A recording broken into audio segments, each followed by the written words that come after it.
They say a woman in black is already dead. She just hasn't been buried yet. For 3 years, Lady Elara Vance has worn her funeral every single day. Exiled, shamed, erased.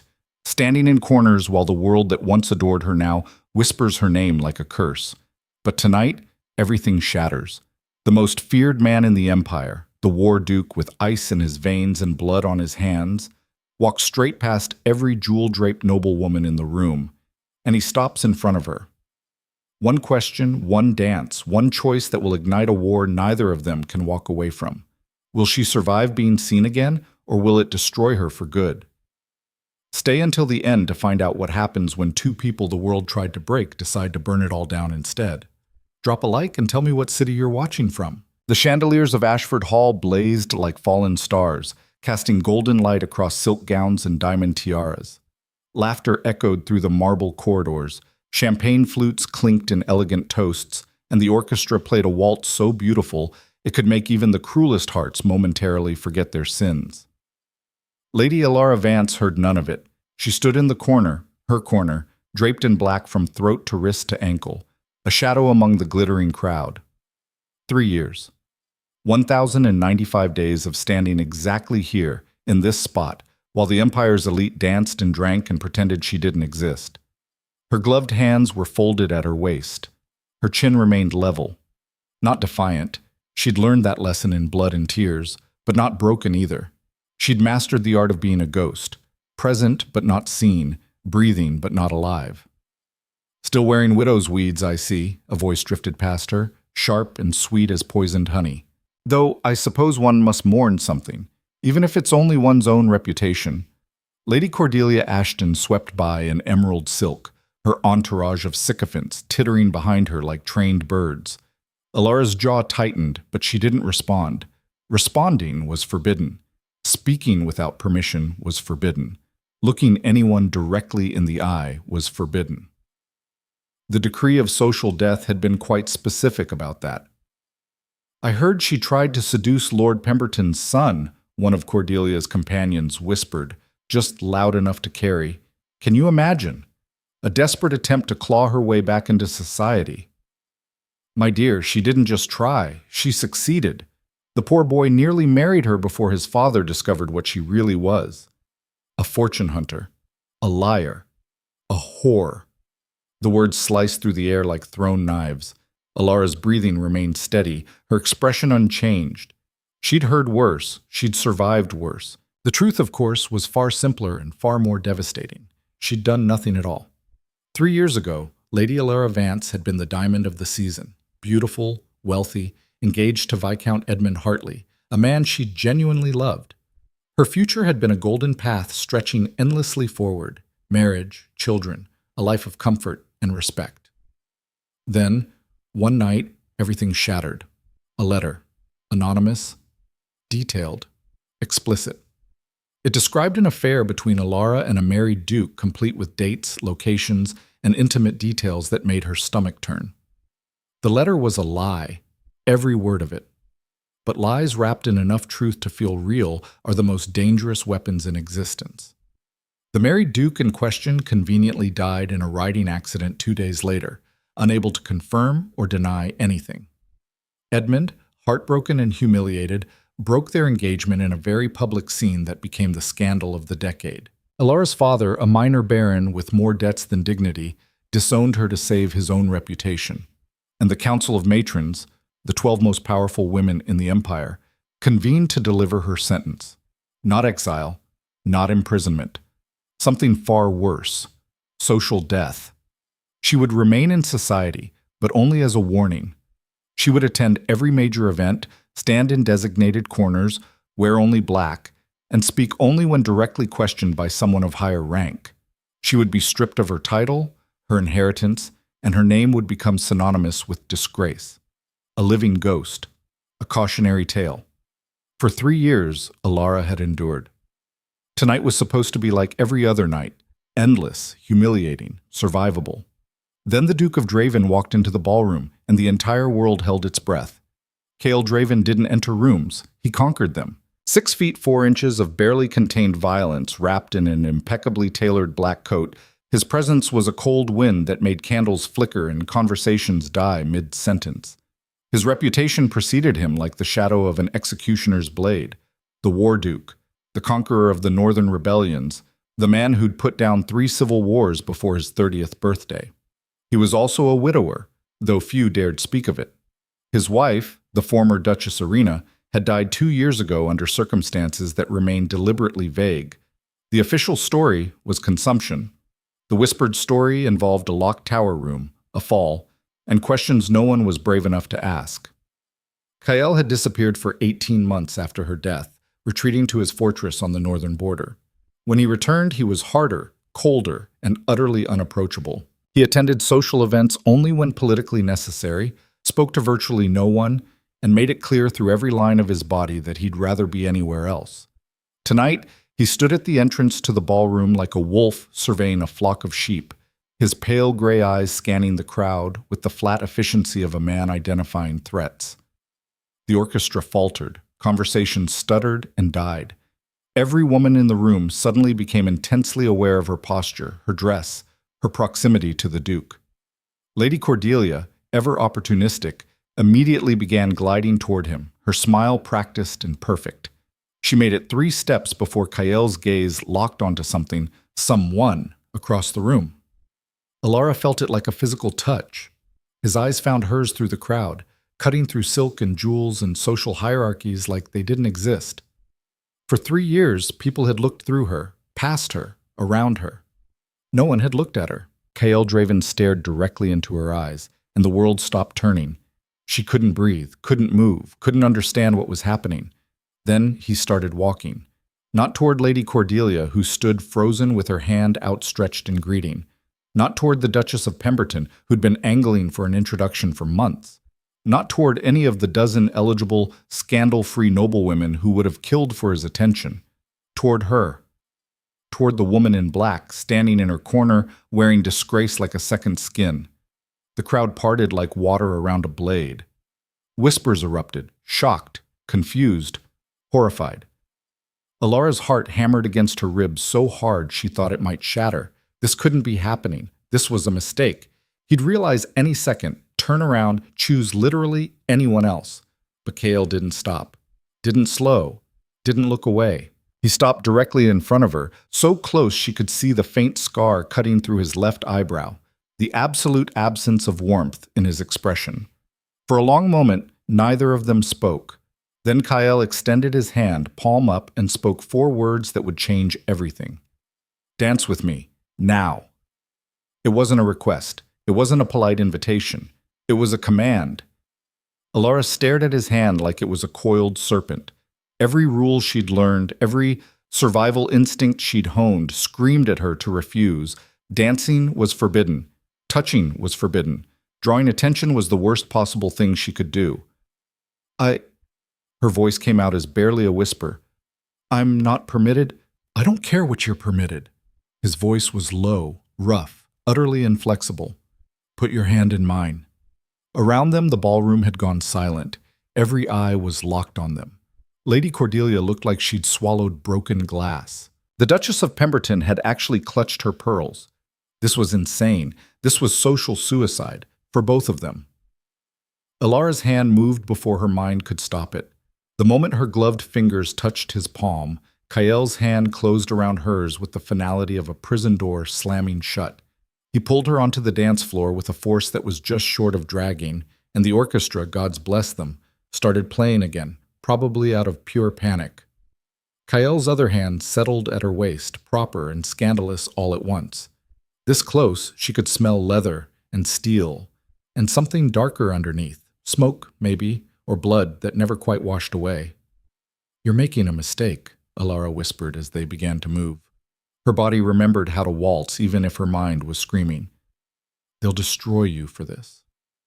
"Let them try." His expression didn't change. "Look at me." She'd been staring at his shoulder, at the intricate stitching of his coat, anywhere but his face. Now, against every instinct, she raised her eyes to meet his. Up close, his eyes were more silver than gray, the color of winter storms and unsheathed blades. But there was something else there, hidden in the depths, something she couldn't name. Recognition, maybe, or hunger. Why?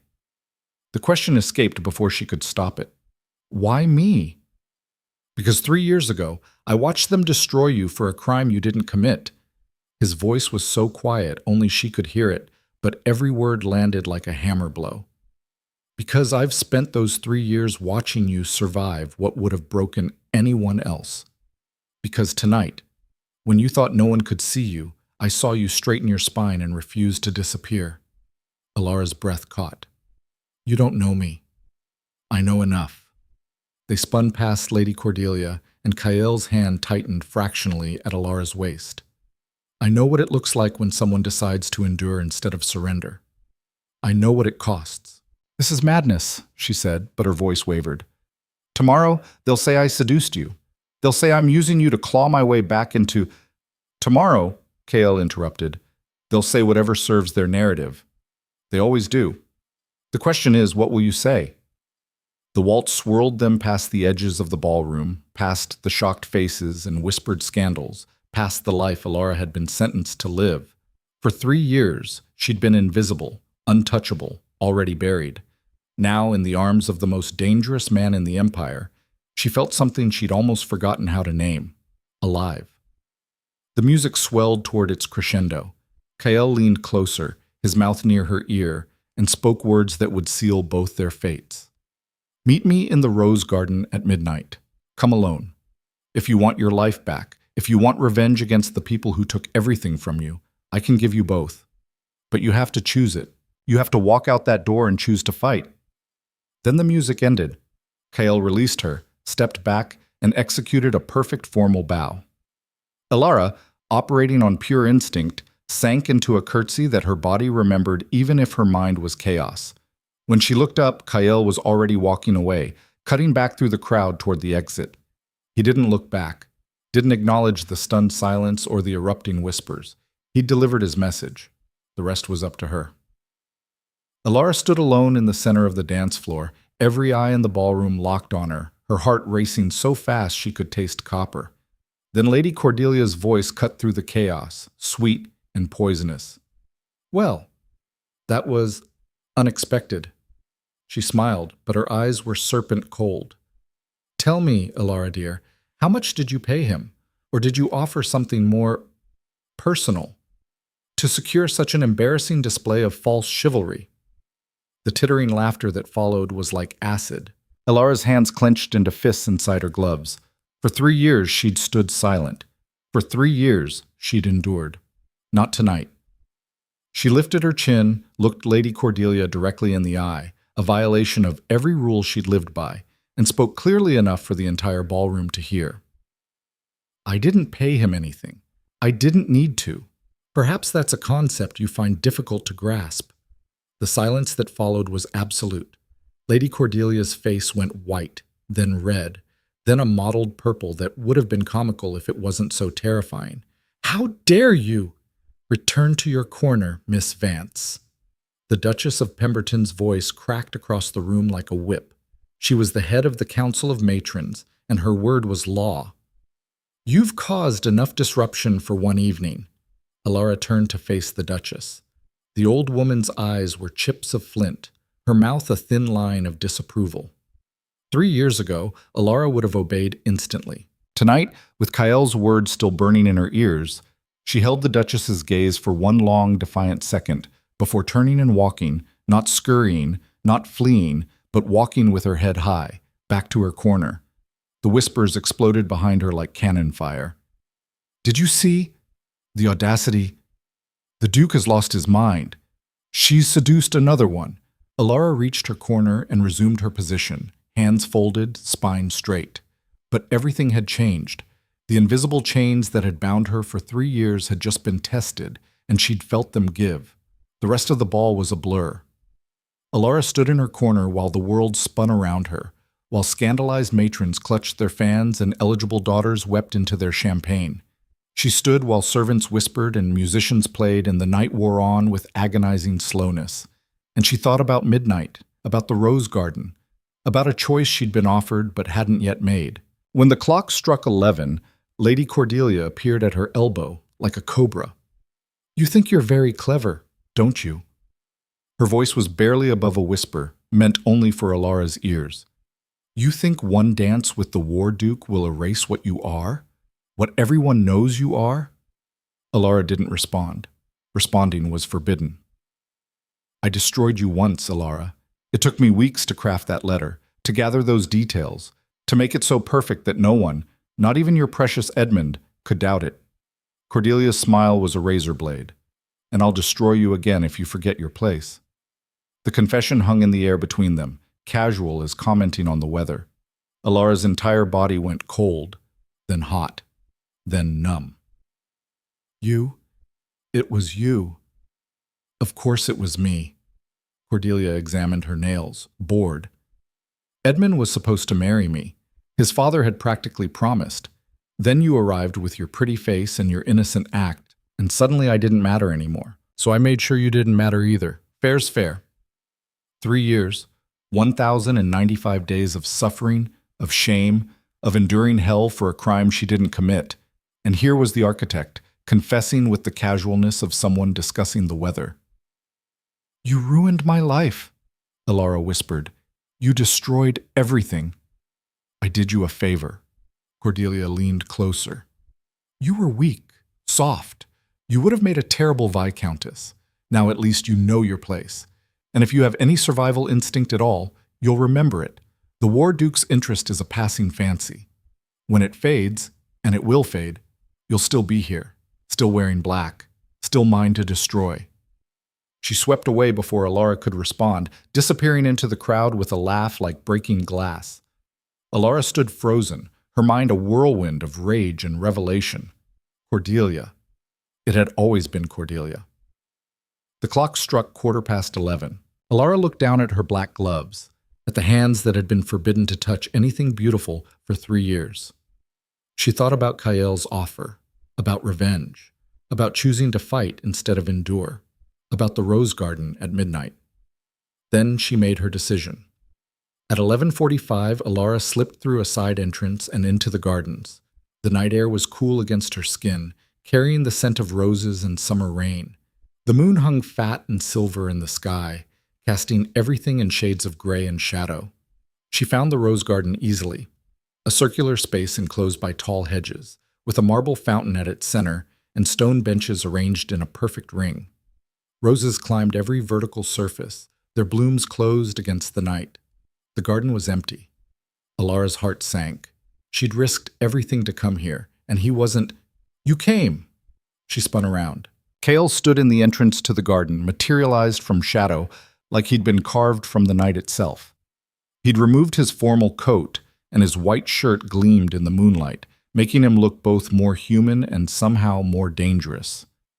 I almost didn't, Elara admitted. Her voice was steadier than she felt. This could be another trap, another elaborate scheme to humiliate me. It's not. Kael walked forward until he stood beside the fountain, close enough to speak comfortably, but far enough to be proper. I'm going to make you an offer, Lady Elara. You can accept or refuse, but I need you to hear it first. I'm listening. I need a wife. The words were blunt, businesslike.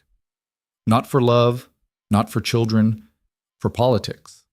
The Council of Lords is threatening to strip my duchy unless I produce an heir within the year. They want to consolidate power, redistribute my lands, neutralize my influence. A wife, a duchess, gives me the legitimacy to hold them off. Elara's stomach dropped. You want to marry me for politics? I want to offer you a contract. Kael's expression didn't change. 1 year. A marriage of convenience. You provide legitimacy and public appearances. I provide protection, resources, and revenge. Revenge. Cordelia Ashton destroyed you. She used lies and manipulation to take everything you valued. I can help you take it back, but not through more lies. Through truth. Through exposing what she did and making her face consequences. Elara's heart was racing. How? How could you possibly? I have resources you can't imagine. For the first time, something like emotion flickered across Kael's face. Intelligence networks, investigators, people who owe me favors in every corner of this empire. If Cordelia left any evidence, any trail, I'll find it, and we'll use it. And what do you get out of this? Besides a wife to parade in front of the council? Cale was quiet for a long moment. When he spoke, his voice was softer, more human than she'd heard it. I get to do one thing right. One thing that isn't about war or death or duty. I get to help someone who deserves it. He met her eyes. And maybe in the process, I get to feel less like a weapon and more like a person. The honesty of it stole her breath. You don't know me, Elara whispered. You don't know if I'm worth saving. I know you survived 3 years of hell without breaking. I know you stood in that ballroom tonight and looked a duchess in the eye when you were supposed to be invisible. I know you're here right now listening to a dangerous proposal from a dangerous man instead of running away. He stepped closer. That's enough. Elara's mind raced. This was insane. This was reckless. This was accepting help from a man who was barely more than a stranger, a man with blood on his hands and ghosts in his eyes. But it was also a chance, a real, tangible chance at something more than survival. If I say yes, she said slowly, what happens next? Tomorrow, I'll formally announce our engagement. It will cause a scandal, but scandal is noise. We'll endure it. Then we'll plan the wedding for 3 weeks from now, enough time to make it proper, but not enough for anyone to stop us. His jaw tightened. And while we prepare, we hunt. We find every scrap of evidence against Cordelia. We build a case. And at the wedding, or before if we find enough, we destroy her the way she destroyed you. With truth. With truth. Kyle extended his hand palm up like he had on the dance floor. 1 year, a contract, revenge and freedom, in exchange for legitimacy and time. Do we have an agreement? Elara stared at his hand. This wasn't a proposal. This wasn't romance. This was a business arrangement. A military alliance between two people who'd been broken by different wars. But it was also the first real choice she'd had in 3 years. She thought about Cordelia's smug confession, about 1,095 days of standing in corners, wearing black, being erased. About the woman she used to be and the woman she'd had to become. Then she thought about the woman she could still be if she was brave enough to reach out and take it.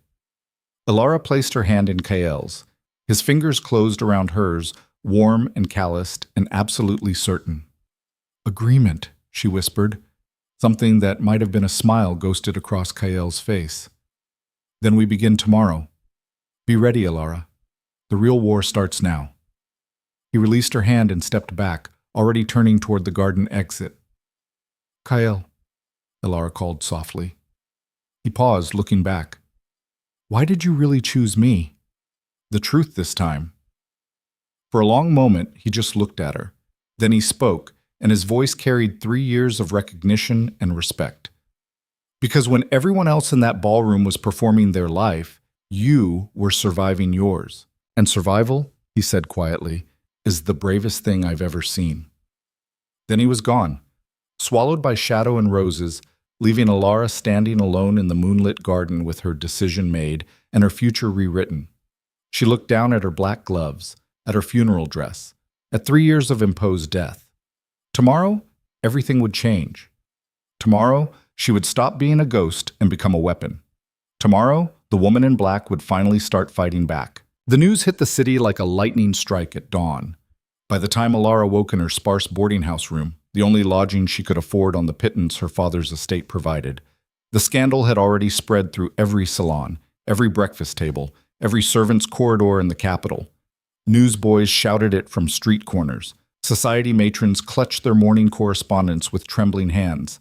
And somewhere in the grand houses lining Parliament Square, the Council of Matrons was undoubtedly sharpening their knives. The Duke of Draven had announced his engagement to the woman in black. Elara sat at her small wooden table, staring at the official notice that had been slipped under her door sometime before sunrise. Heavy cream paper, Kael's ducal seal pressed into dark wax, words written in his own hand rather than dictated to a secretary. Lady Elara Vance has accepted my offer of marriage. The union will take place 3 weeks hence at Draven Cathedral. All formal inquiries may be directed to my solicitor. All informal inquiries will be ignored. Kael Draven, Duke of Draven, Lord Commander of the Northern Territories.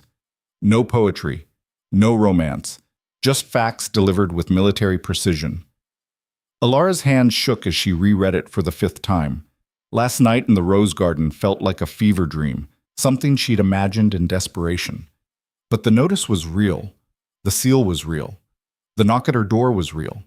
She opened it to find not a visitor, but a small army. 6 servants in Draven livery stood in the narrow hallway, led by a severe-looking woman in her 50s with steel-gray hair and the bearing of a general inspecting troops. "Lady Elara Vance?" The woman's voice could have cut glass. Yes? "Mrs. Margaret Thorne, head of His Grace's household. I've been instructed to relocate you to Draven House immediately and begin preparations for the wedding. These men will collect your belongings. You have 10 minutes. Elara blinked.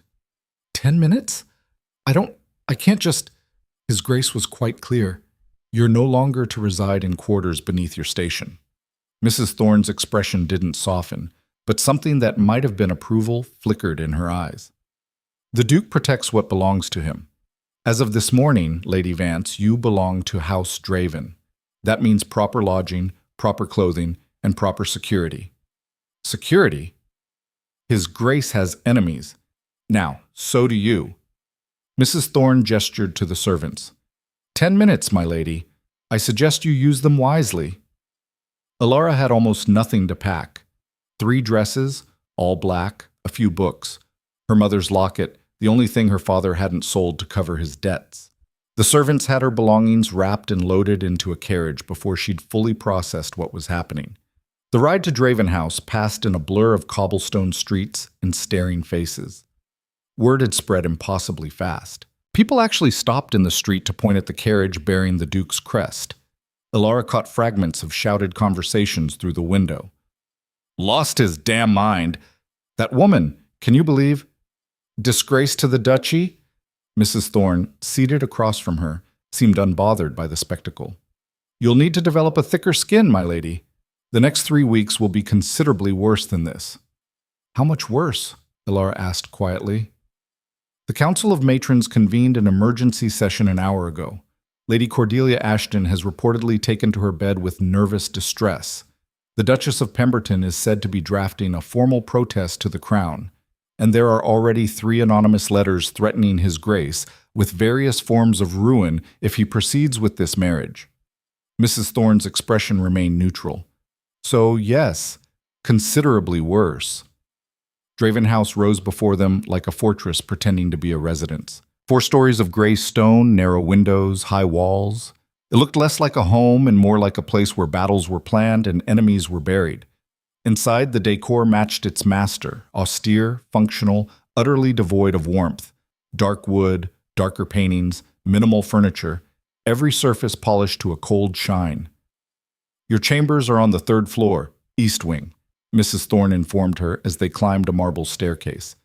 His Grace's chambers are in the West Wing.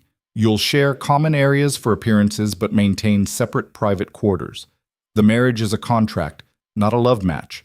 His Grace was very specific about that. Something in Elara's chest tightened at the casual confirmation of what she already knew.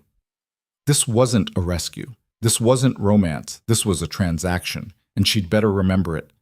The chambers assigned to her were larger than her entire boarding house room had been. A 4-poster bed draped in deep blue velvet, mahogany furniture, a sitting area with actual upholstered chairs. Through the tall windows, she could see the city spreading out below, the same city that had destroyed her and now didn't know what to make of her resurrection. You'll meet with the modiste at 2 o'clock, Mrs. Thorne continued, consulting a small leather-bound notebook. The solicitor at 4. His Grace requests your presence at dinner at 8. Correspondence has already begun arriving. I've sorted it into 3 categories: social obligations requiring response, threats requiring investigation, and rubbish suitable only for the fire. Elara turned from the window. How many threats? 7 so far. The morning is young. And Kael, His Grace, he's aware? His Grace is currently meeting with his intelligence operatives to determine the source of said threats. He takes the safety of his household very seriously. Mrs. Thorne's expression softened fractionally. Whatever you may think of this arrangement, Lady Elara, know this. Kael Draven does not make promises he cannot keep. If he said he would protect you, he will. even if it costs him everything. The words carried weight, history, and something that sounded almost like warning. Before Elara could respond, a young maid appeared in the doorway, breathless and wide-eyed. "Mrs. Thorne, the Duchess of Pemberton is here. She's demanding an audience with His Grace, and—" The girl swallowed hard. "And she brought the entire council of matrons with her." Mrs. Thorne's jaw tightened. "How many?" "All 12, ma'am." "Hellfire!" The curse was quiet but vehement. Mrs. Thorne turned to Elara. "Stay here. Do not, under any circumstances, go downstairs. If they know you're in residence, they'll demand to see you, and you're not ready for that battle." "What will they do to him?" "Attempt to intimidate him into withdrawing the engagement. Threaten social ruin, political consequences, financial repercussions. The council wields considerable power. They can make or break reputations with a few well-placed words." Mrs. Thorne headed for the door. But Kael Draven didn't become the War Duke by backing down from threats. He'll handle them. She was gone before Elara could argue. Alone in the chamber, Elara stood frozen for exactly 30 seconds. Then she walked quietly to the door, opened it a crack, and followed the sound of raised voices downstairs. The confrontation was taking place in what appeared to be a formal receiving room just off the main entrance. Elara crept close enough to hear but stayed hidden behind a marble pillar, her heart hammering. "Absolute madness, Your Grace." The Duchess of Pemberton's voice could have frozen fire. "That woman is a proven disgrace, a liar, a manipulator, and you would bind yourself to her in holy matrimony?" "I would." Kael's voice was calm, almost bored. "I am. The engagement is official." "Then we will make it unofficial." Another voice, Lady Cordelia's mother, the Countess of Ashton. "The Council has the authority to declare any marriage contract void on grounds of moral unsuitability. We can and will exercise that authority." "You can try." There was something dark in Kael's tone now, something that made Elara's skin prickle. "But you should understand what you're actually attempting. You're not just challenging my choice of bride, you're challenging me, my authority, my right to make decisions about my own duchy and my own life. Are you certain that's a war you want to start?" Silence. Then the Duchess spoke again, quieter, but no less venomous. "We made her what she is, Your Grace. We issued the decree of social death. We enforced it for 3 years. If you legitimize her now, if you marry her and make her a duchess, you make us look like fools, like tyrants who punished an innocent woman." "Perhaps," Kael said softly. "That's because you are." The gasp that rippled through the room was audible even from Elara's hiding place. "How dare you?" "I dare because I've spent 3 years watching your justice in action, watching a woman stand in corners at every social event, wearing her punishment like chains, while the real criminal walked free." His voice dropped lower, harder. "Did any of you actually investigate the charges against Lady Elara? Did you demand proof, or did you simply accept an anonymous letter as gospel because it was convenient?" The evidence was compelling. The evidence was a lie. And somewhere in this city, someone knows it. Someone crafted that letter, planted those details, and destroyed an innocent woman to serve their own agenda. Kael's footsteps echoed as he moved. "I'm going to find out who. And when I do, the Council of Matrons will have a choice. Admit you were wrong and face the consequences, or double down on your mistake and watch your credibility crumble." "You're threatening us." The Duchess's voice shook with fury. "I'm stating facts. You built your power on the illusion of infallibility. I'm about to shatter that illusion." A pause. "Unless, of course, you'd like to withdraw your opposition to my marriage and allow me to handle this quietly." "Absolutely not." "Then we're done here." Kael's tone shifted to pure dismissal. "Mrs. Thorne will show you out. Good day, ladies." "This isn't over, Your Grace." "No," Kael agreed quietly. "It's not, but you should be very careful about what happens next. I've conquered rebellions, put down insurgencies, and broken armies. 12 society matrons don't frighten me. They bore me." Elara heard the rustle of skirts, the sharp clicking of heels on marble, the barely suppressed fury in whispered conversations as the council departed. She pressed herself flat against the pillar, hardly daring to breathe. Then Kael's voice, soft and amused, drifted from the receiving room. "You can come out now, Elara. I know you're there." She froze. "How?" "Your perfume. Lavender and something else. I noticed it last night in the garden." A pause.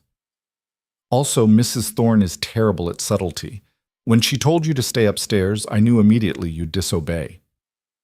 Slowly, feeling like a child caught stealing sweets, Elara stepped out from behind the pillar. Kael stood in the doorway of the receiving room, still wearing his formal coat from the morning's meetings, his expression unreadable. Up close, in daylight, she could see the exhaustion around his eyes, the tension in his shoulders. "I'm sorry," she said quietly. "I shouldn't have. Don't apologize for wanting to know what you're walking into. That's smart." He studied her for a moment. "What did you think of my performance?" "I think you just made 12 very powerful enemies." "I already had 12 very powerful enemies. Now they're just aware of it." He gestured toward the stairs. "Walk with me. We need to talk."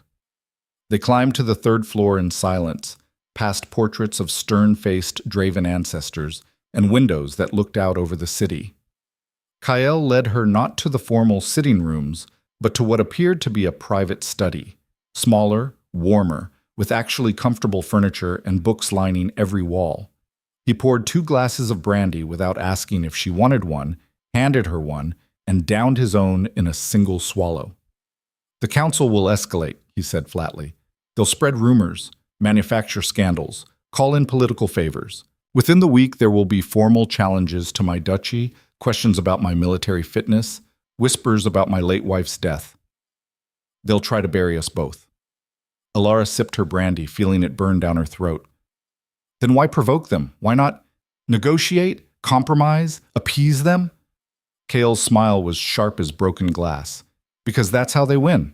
They thrive on making people fear their disapproval more than they value their own dignity.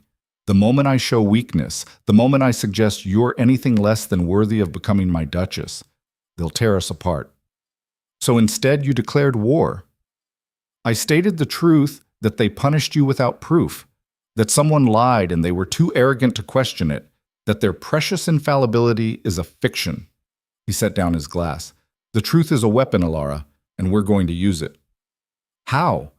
Kael walked to his desk and pulled out a leather folder. "I've had investigators working on your case since the night we danced. They've been tracing the origins of that anonymous letter, interviewing servants, examining financial records. It's slow work. 3 years is a long time, and whoever framed you was careful. But careful isn't perfect." He opened the folder and spread several documents across the desk. Elara moved closer, her heart racing. "The letter was delivered to your fiancé's estate by a private courier service, one that keeps records. The payment came from an account registered to a shell company. That company was dissolved 2 days after the letter was delivered. But there's a paper trail, small, nearly invisible. But it exists." Elara stared at the documents, at the careful annotations in Kael's precise handwriting. "Where does it lead?" "I don't know yet, but I will." He looked up, his gray eyes intense. "The question is, are you prepared for what happens when we find the answer? Because once we start pulling this thread, everything will unravel. Your past, their lies, the truth about what really happened that night." "I already know what happened that night. Nothing. I did nothing." "I believe you. But proving it means dragging everything into the light. Every detail of the accusations, every intimate claim in that letter, every person who believed the lies will have to face the truth, and they won't thank you for it." Elara thought about Cordelia's confession in the ballroom. "I destroyed you once. I can destroy you again." "I'm ready," she said quietly. "Whatever it takes." Kael studied her for a long moment, then nodded. "Then we move forward, aggressively. The wedding is in 3 weeks. Before then, I want the full truth uncovered. I want evidence solid enough to present publicly. And I want whoever did this to you to face consequences. And if we can't find enough evidence in 3 weeks, then we get married anyway, and we keep hunting." His jaw tightened. "But I'd prefer to walk into that cathedral with the truth already exposed. It sends a stronger message." A knock at the door interrupted them. Mrs. Thorne entered without waiting for permission, her expression grim. "Your Grace, Lady Elara, you should see this." She handed Kale a sealed envelope. He opened it, scanned the contents, and his entire body went rigid. "What is it?" Elara asked. Kale handed her the letter without a word. It was written in elegant script on expensive paper, but the message was poison. "Your Grace, how unfortunate that you've chosen to align yourself with such damaged goods." Lady Elara's sins extend far beyond the documented affair with the late Duke of Moreland. There are other secrets, darker ones. Secrets that would horrify even you. Withdraw the engagement. Send her back to obscurity where she belongs. Or these secrets will be revealed at your wedding, in front of everyone you hold dear. You have 1 week to comply. A concerned friend. Elara's hands trembled as she read it twice, 3 times. This is a lie. There are no other secrets. I know. Kael took the letter back, his expression murderous. This is exactly what I expected. They can't attack the engagement on legitimate grounds, so they'll manufacture new scandals, new lies piled on old ones. But if they do this publicly, at the wedding, even if it's false, the damage will be catastrophic. For both of us. He looked at Mrs. Thorne. Double the security. I want investigators on this immediately. Find out who sent this and what they think they have. Already dispatched, Your Grace. Good. Kale turned back to Elara, and for the first time since she'd met him, she saw something that might have been uncertainty in his eyes. I need to know, is there anything in your past, anything at all, that could be twisted into ammunition? No judgment, no consequences. But I need to know what we're defending against. Elara's mind raced through every moment of her life before the scandal, every party, every conversation, every friend who'd later abandoned her. Nothing, she said finally. I was engaged to Edmund. I attended social functions, I corresponded with friends. I was boring, Kale, painfully, deliberately boring. That's why the affair accusation was so effective. It was so wildly out of character that it had to be either true or the most elaborate lie imaginable. Then this threat is pure fabrication, which means we can fight it. He ran a hand through his hair, a gesture so human it startled her. But we need leverage. We need something to strike back with. What about your wife? The words were out before Elara could stop them. The temperature in the room dropped 10 degrees. Kael's expression went completely blank. What about her? Elara forced herself to continue. You said the council will use her death against you. Whisper about locked towers and falls and suspicious circumstances. If we're going to war with them, shouldn't you address it first? Control the narrative? The silence stretched so long she thought he wouldn't answer. Then Kael spoke, his voice devoid of all emotion. My wife, Irina, died of a fall from the North Tower of Draven Keep 2 years ago. The official inquest ruled it an accident. The unofficial rumors suggest I pushed her. The truth is considerably more complicated, and I have no intention of dragging it into public scrutiny to satisfy your curiosity. I'm not curious, I'm trying to protect you. By suggesting I confess to a crime I didn't commit? His eyes were chips of ice. Irina's death is not a weapon in this war. It's not leverage. It's not a narrative to be controlled. It's private. It stays private. Even if keeping it private gives them power over you. Yes, the word was final. Elara wanted to push, wanted to argue that secrets were exactly what their enemies would exploit. But the look on Kael's face stopped her cold. This wasn't strategic silence. This was grief, locked down and weaponized into distance. I'm sorry, she said quietly. I overstepped. Kael's expression didn't soften, but some of the ice receded. You're thinking like a strategist. That's good. But some battles can't be fought in public, Elara. Some wounds don't heal by being exposed to air. He turned away, looking out the window at the city below. We'll focus on your vindication. That's complicated enough. Mrs. Thorne cleared her throat diplomatically. The modiste is waiting, my lady. You're already late for your fitting. Right, the wedding dress. The symbol of a contract she'd agreed to barely 12 hours ago. Elara set down her untouched brandy glass and headed for the door. She paused at the threshold, looking back at Kael.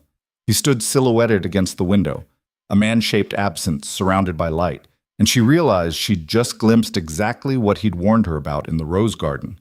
Some people survive by enduring, others survive by becoming something hard enough to withstand the pressure. Kael Draven had turned himself into a fortress, and she'd just discovered that fortresses have doors you don't open without permission. Kael, she said softly. He didn't turn around. Thank you for fighting for me, even when it costs you. For a moment, she thought he wouldn't respond. Then his voice drifted back, quiet and raw. Don't thank me yet. The worst is still coming. The modiste's fitting passed in a blur of silk and lace and measurements. The woman, Madame Heloise, who'd dressed 3 queens and had opinions about everything, took one look at Elara in her black mourning dress and made a sound of pure disgust. Absolutely not. His grace was very clear. You are to be dressed as a duchess, not a widow. We burn these rags. These are all I have. Not any more. Madame Heloise snapped her fingers, and assistants appeared carrying armfuls of fabric in every color Elara had been forbidden to wear for 3 years. Emerald and sapphire and ruby red, ivory and gold and deep midnight blue. His Grace has authorized an entire wardrobe, day dresses, evening gowns, riding habits, and of course, she gestured dramatically. The wedding gown. The dress that emerged from layers of protective cloth was breathtaking. Pure white silk that seemed to glow in the afternoon light, delicate lace at the sleeves and neckline, a train that would stretch for yards behind her. It was a dress for a fairy tale, for a love story, for everything this marriage wasn't. Elara stared at it, feeling something crack in her chest. It's too much, she whispered. This is a contract, a business arrangement. You should. Madame Heloise's voice was surprisingly gentle. His Grace chose this design himself, said you'd spent 3 years in black and deserved to shine. Said he wanted every person at that wedding to see exactly what he was claiming. Claiming? His words, not mine. The modiste smiled slightly. Now stop arguing and let me make you look like the Duchess you're about to become. The fitting took 2 hours.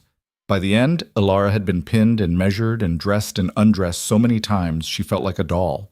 But when Madame Heloise finally allowed her to look in the full-length mirror wearing one of the new day dresses, a deep sapphire that made her eyes look like storm clouds, she barely recognized herself. The woman in the mirror looked alive, vibrant, present, not a ghost at all. Better? Madame Heloise declared with satisfaction. Much better. His Grace will be pleased. That night, Elara dressed for dinner in another new gown. This one a deep wine red that felt almost defiant after 3 years of black. A maid helped arrange her hair, not in the severe style she'd adopted during her exile, but in soft waves that framed her face. When she descended to the dining room at 8 o'clock precisely, Kael was already there, standing by the window with a drink in his hand.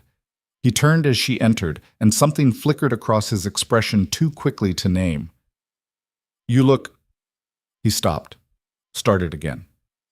The dress suits you. Madame Heloise has strong opinions. She's also never wrong. He gestured to the table, which was set for 2 with more silverware than seemed necessary for any meal. Sit. We have things to discuss. Dinner was served by silent, efficient staff who appeared and disappeared like ghosts. The food was excellent. Roasted duck, herb potatoes, fresh bread. But Elara barely tasted it. She was too focused on Kael, who ate with mechanical precision while outlining their strategy for the next 3 weeks. Tomorrow, we'll make our first public appearance together at the Rothschild charity auction. It will be hostile territory, half the council will be there. But we need to establish ourselves as a unified front. What do I do if someone confronts me? You do nothing. You smile. You nod. You let me handle it. He met her eyes. I know you're not helpless, Elara. But in public, for the next 3 weeks, you need to look like you're under my protection. That you've chosen me, and I've chosen you, and anyone who challenges that challenges us both. What if Cordelia is there? She will be. And she'll try to get under your skin, say something cutting, push you to react. His expression hardened. Don't give her the satisfaction. We're playing a longer game now. A game where we expose her as the one who framed me. Exactly. He leaned back in his chair. My investigators found something this afternoon. The courier who delivered the original letter? He's still alive, still working in the city. We're going to interview him tomorrow before the auction. If he can identify who hired him, then we have our proof. Then we have a thread to pull. Kael's smile was sharp. One way or another, Elara, the truth is coming. The only question is how much blood we have to shed to reach it. The words should have frightened her. Instead, they felt like vindication. They finished dinner discussing logistics, wedding guests, political alliances, which members of the nobility might be swayed to their side. It was all very practical, very strategic, very much not a conversation between an engaged couple. But when Kael walked her to her chamber door afterward, when he paused in the hallway and looked at her with something almost like concern in those winter storm eyes, Elara felt the distance between business arrangement and something real begin to narrow. "Are you all right?" he asked quietly. "This has been an overwhelming day." "I'm alive," Elara said. "For the first time in 3 years, I feel alive. That's enough." Something in his expression softened. "Get some rest. Tomorrow will be harder." He turned to leave, but Elara caught his sleeve. "Kael, what you said to the council this morning, about me being innocent, about finding the truth." She swallowed hard. "Did you mean it? Or was that just tactics?" He looked down at her hand on his sleeve, then back up at her face. "I meant every word," he said quietly. "You survived hell, Elara. You survived it with dignity and strength, and the people who put you there will answer for it. I promise you that." Then he was gone, disappearing down the hallway toward the West Wing and his own private chambers, leaving Elara standing alone in the doorway, with her heart racing and her future balanced on the edge of a knife. She didn't sleep that night. How could she? Tomorrow, they would hunt for the truth that had been buried for 3 years. Tomorrow, she would face the society that had destroyed her and dare them to do it again. Tomorrow, the woman in black would walk into hostile territory wearing sapphire silk and the protection of the most dangerous man in the empire. And somewhere in the shadows, her enemy was watching, waiting, planning her next move. The courier's apartment smelled of cheap tobacco and desperation. Elara stood in the doorway while Kael questioned the man, a wiry, nervous individual named Thomas Gill who kept wringing his hands and darting glances toward the window like he was contemplating escape. 2 of Kael's men blocked the exits, their presence more intimidating than any spoken threat. "I don't remember every delivery from 3 years ago," Gill insisted, his voice pitching higher. "I run packages all day, every day. How am I supposed to—" "Because this wasn't just any package." Kael's voice was dangerously soft as he placed a gold coin on the table between them. "This was delivered to Viscount Hartley's estate on the 15th of June, 3 years ago. Heavy cream paper, sealed with unmarked wax. You were paid triple your normal rate and told to ensure it reached the Viscount's hands directly. No servants, no intermediaries." Jill's face had gone pale. "I don't." "You do." Another coin joined the first. "The question is whether you tell me voluntarily or whether I have my men encourage your memory." The threat hung in the air like smoke. Elara watched Jill's Adam's apple bob as he swallowed hard. "If I tell you, they'll kill me." "If you don't tell me," Kael said quietly, "I'll make you wish they had." Jill looked at the coins, at the guards, at Kael's utterly implacable expression. Then his shoulders sagged in defeat. It was a woman, young, wealthy by the clothes. She met me in the old market district, paid in cash, gave me the letter already sealed, said it was urgent, that reputations depended on it being delivered exactly as instructed. He wiped his forehead. She wore a veil. I never saw her face clearly. "But you saw something." Kael leaned forward. Hair color, height, jewelry, something that identified her. "A ring," Jill said reluctantly. "On her right hand. Gold, with a green stone carved into some kind of flower. I remember thinking it was too fine for that part of town. She should have been robbed wearing something like that." Elara's breath caught. She knew that ring. She'd seen it 100 times, gleaming on elegant fingers at countless social events. The Ashton family crest, an emerald rose. Kael glanced at her, saw the recognition in her face, and his expression hardened into something murderous. He placed 3 more coins on the table. You've been very helpful, Mr. Jill. Take this and disappear for a few weeks. Go visit family in the country. Don't return to the city until after the Duke's wedding. His eyes narrowed. And if anyone asks what you told me today, you suffer a sudden and convenient memory loss. Understood? Jill snatched the coins like they might vanish. Understood, Your Grace. Absolutely understood. They left him there, scrambling to pack, and climbed back into Kael's carriage. The moment the door closed, Elara spoke. Cordelia. It was Cordelia Ashton. I'd bet my life on it. You won't have to. Kael's jaw was tight with controlled fury. An emerald rose ring is specific enough. If we can place her in that market district on that day, if we can find anyone else who saw her, a shopkeeper, a witness, we'll have enough to confront her publicly. She'll deny it. She'll say the ring was stolen, or that someone else in the family wore it, or let her try. Kael knocked on the roof, signaling the driver. We're going to the Rothschild auction now. Cordelia will be there, and so will half of society. And I'm going to watch her very carefully while you wear that sapphire dress and remind everyone what she tried to destroy. The Rothschild estate blazed with light and opulence. Carriages lined the circular drive, disgorging nobles in their finest evening wear, all here to bid on art and antiques while pretending their charity was motivated by goodness rather than social competition. Elara's hands trembled as she smoothed her dress. The sapphire silk felt like armor and target all at once. Ready? Kael offered his arm, his expression unreadable. No, Elara admitted, but I'm going in anyway. His fingers closed over hers where they rested on his sleeve. Remember, you don't respond to provocation. You don't defend yourself. You let me handle it. And if someone asks me a direct question, you smile and say you're delighted to be here. Nothing more. They stepped out of the carriage into a wall of stares and whispers. Every head turned. Every conversation stopped. Elara felt the weight of hundreds of eyes assessing her, judging her, finding her wanting. Then Kael placed his hand over hers on his arm, a gesture of unmistakable possession and protection, and walked her up the stairs like she was precious cargo being delivered through enemy territory. The murmurs erupted behind them, actually brought her brazen as brass. What is he thinking? Inside, the grand hall was packed with the Empire's elite, all pretending not to stare while doing exactly that.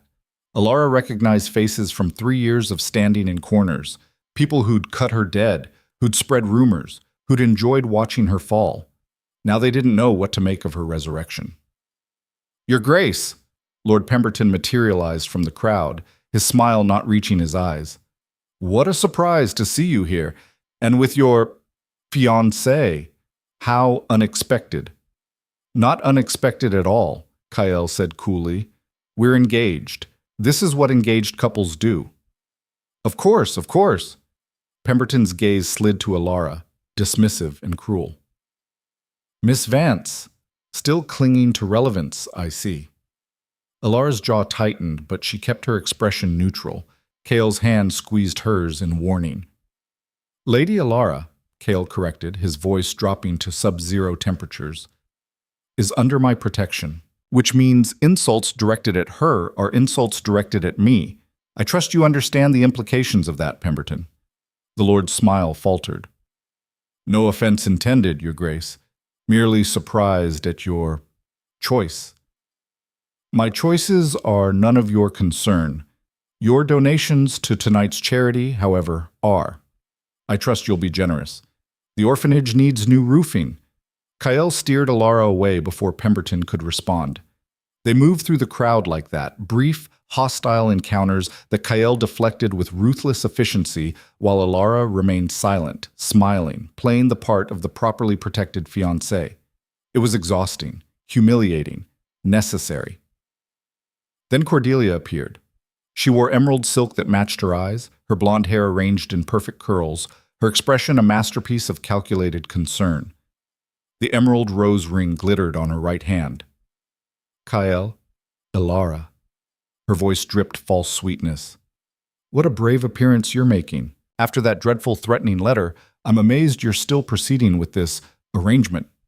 Kael's expression didn't change. I don't abandon my commitments because of anonymous cowards. So noble, Cordelia's smile sharpened. But surely you must wonder what other secrets might emerge. After all, if someone went to such lengths to warn you, perhaps they know something you don't. Or perhaps, Kael said softly, they're simply desperate to prevent the truth from coming to light. Something flickered in Cordelia's eyes, too fast to catch, but definitely there. Fear, maybe. Or calculation. Truth? She laughed lightly. The truth about Elara was established 3 years ago. The letter, the affair, the disgrace. Nothing has changed. Everything has changed. Kael's gaze was ice. I'm now very interested in the origins of that letter, in who wrote it, who delivered it, who benefited from Elara's destruction. Cordelia's smile didn't waver, but her knuckles went white around her champagne glass. Ancient history, Your Grace. Why dredge up the past when you could simply accept reality and move forward? Because reality, Kael said quietly, is not what you claimed it was. The tension between them was a living thing. Around them, conversations had stopped as people strained to listen. This wasn't just gossip anymore. This was accusation, barely veiled. Cordelia's mother, the Countess of Ashton, swept in like a galleon to the rescue. Cordelia, darling, Lord Rothschild is asking for you, something about the auction lots. She turned cold eyes on Kael. Your Grace, how persistent you're being about this ill-advised engagement. Persistent is one word for it, Kael agreed. Determined might be another. Unwavering, uncompromising. Take your pick. We'll see how long that lasts, the Countess said icily, when the next scandal breaks. And it will break, Your Grace, very soon. She swept Cordelia away before Kael could respond, but not before Elara caught the look that passed between mother and daughter, a look of shared understanding, of conspiracy. They know something, Elara whispered. Whatever's in that next threatening letter, they're behind it. I know. Kael's expression was grim, which means we need to move faster. If they're planning to release something at the wedding, we need our evidence against Cordelia locked down before then. The auction began shortly after, with Lord Rothschild presiding over lots of jewelry, paintings, and rare books. Kael bid aggressively on several items, driving the prices up purely to maximize donations, his focus absolute. But Elara couldn't concentrate on the auction. She kept watching Cordelia, who sat 3 rows ahead, whispering with her mother, their heads close together like plotters in a conspiracy. Then, during a lull between lots, a servant approached Kael and handed him a sealed envelope. Kael opened it, read the contents, and went absolutely still. What is it? Elara whispered. He handed her the note without a word. The North Tower. Draven Keep. Ask your beloved Duke what really happened the night his wife died. Ask him why he locked her in. Ask him what she discovered that made him kill her. This will be delivered to every newspaper in the city tomorrow, unless you withdraw the engagement. You have until midnight. A friend. Elara's blood turned to ice. She looked up at Kael, saw the color drain from his face, saw something that looked like old trauma rise in his eyes. We need to leave, he said quietly. Now. Kael. Now, Elara. They left in the middle of the auction, ignoring the stares and whispers, Kael's hand like iron around Elara's arm. The carriage ride back to Draven House was silent, tense, suffocating. Inside his study, Kael poured himself a drink with hands that weren't quite steady. It's a lie, Elara said firmly. Whatever they're claiming, it's not entirely a lie. Kael's voice was hollow. That's what makes it so damaging. The words hung between them like a death sentence. Tell me, Elara said. Tell me what happened, because if this is going to be used against us, I need to know the truth. For a long moment, Kael stood with his back to her, staring out at the night-dark city. When he finally spoke, his voice was raw with pain barely held in check. Irina was my arranged marriage, political, strategic. We didn't love each other, but we respected the arrangement, or so I thought. He took a long drink. 2 years ago, I discovered she was having an affair with my brother, Marcus. My younger brother, who I trusted with military command, with sensitive information, with everything. Elara's breath caught. I confronted her. She admitted it.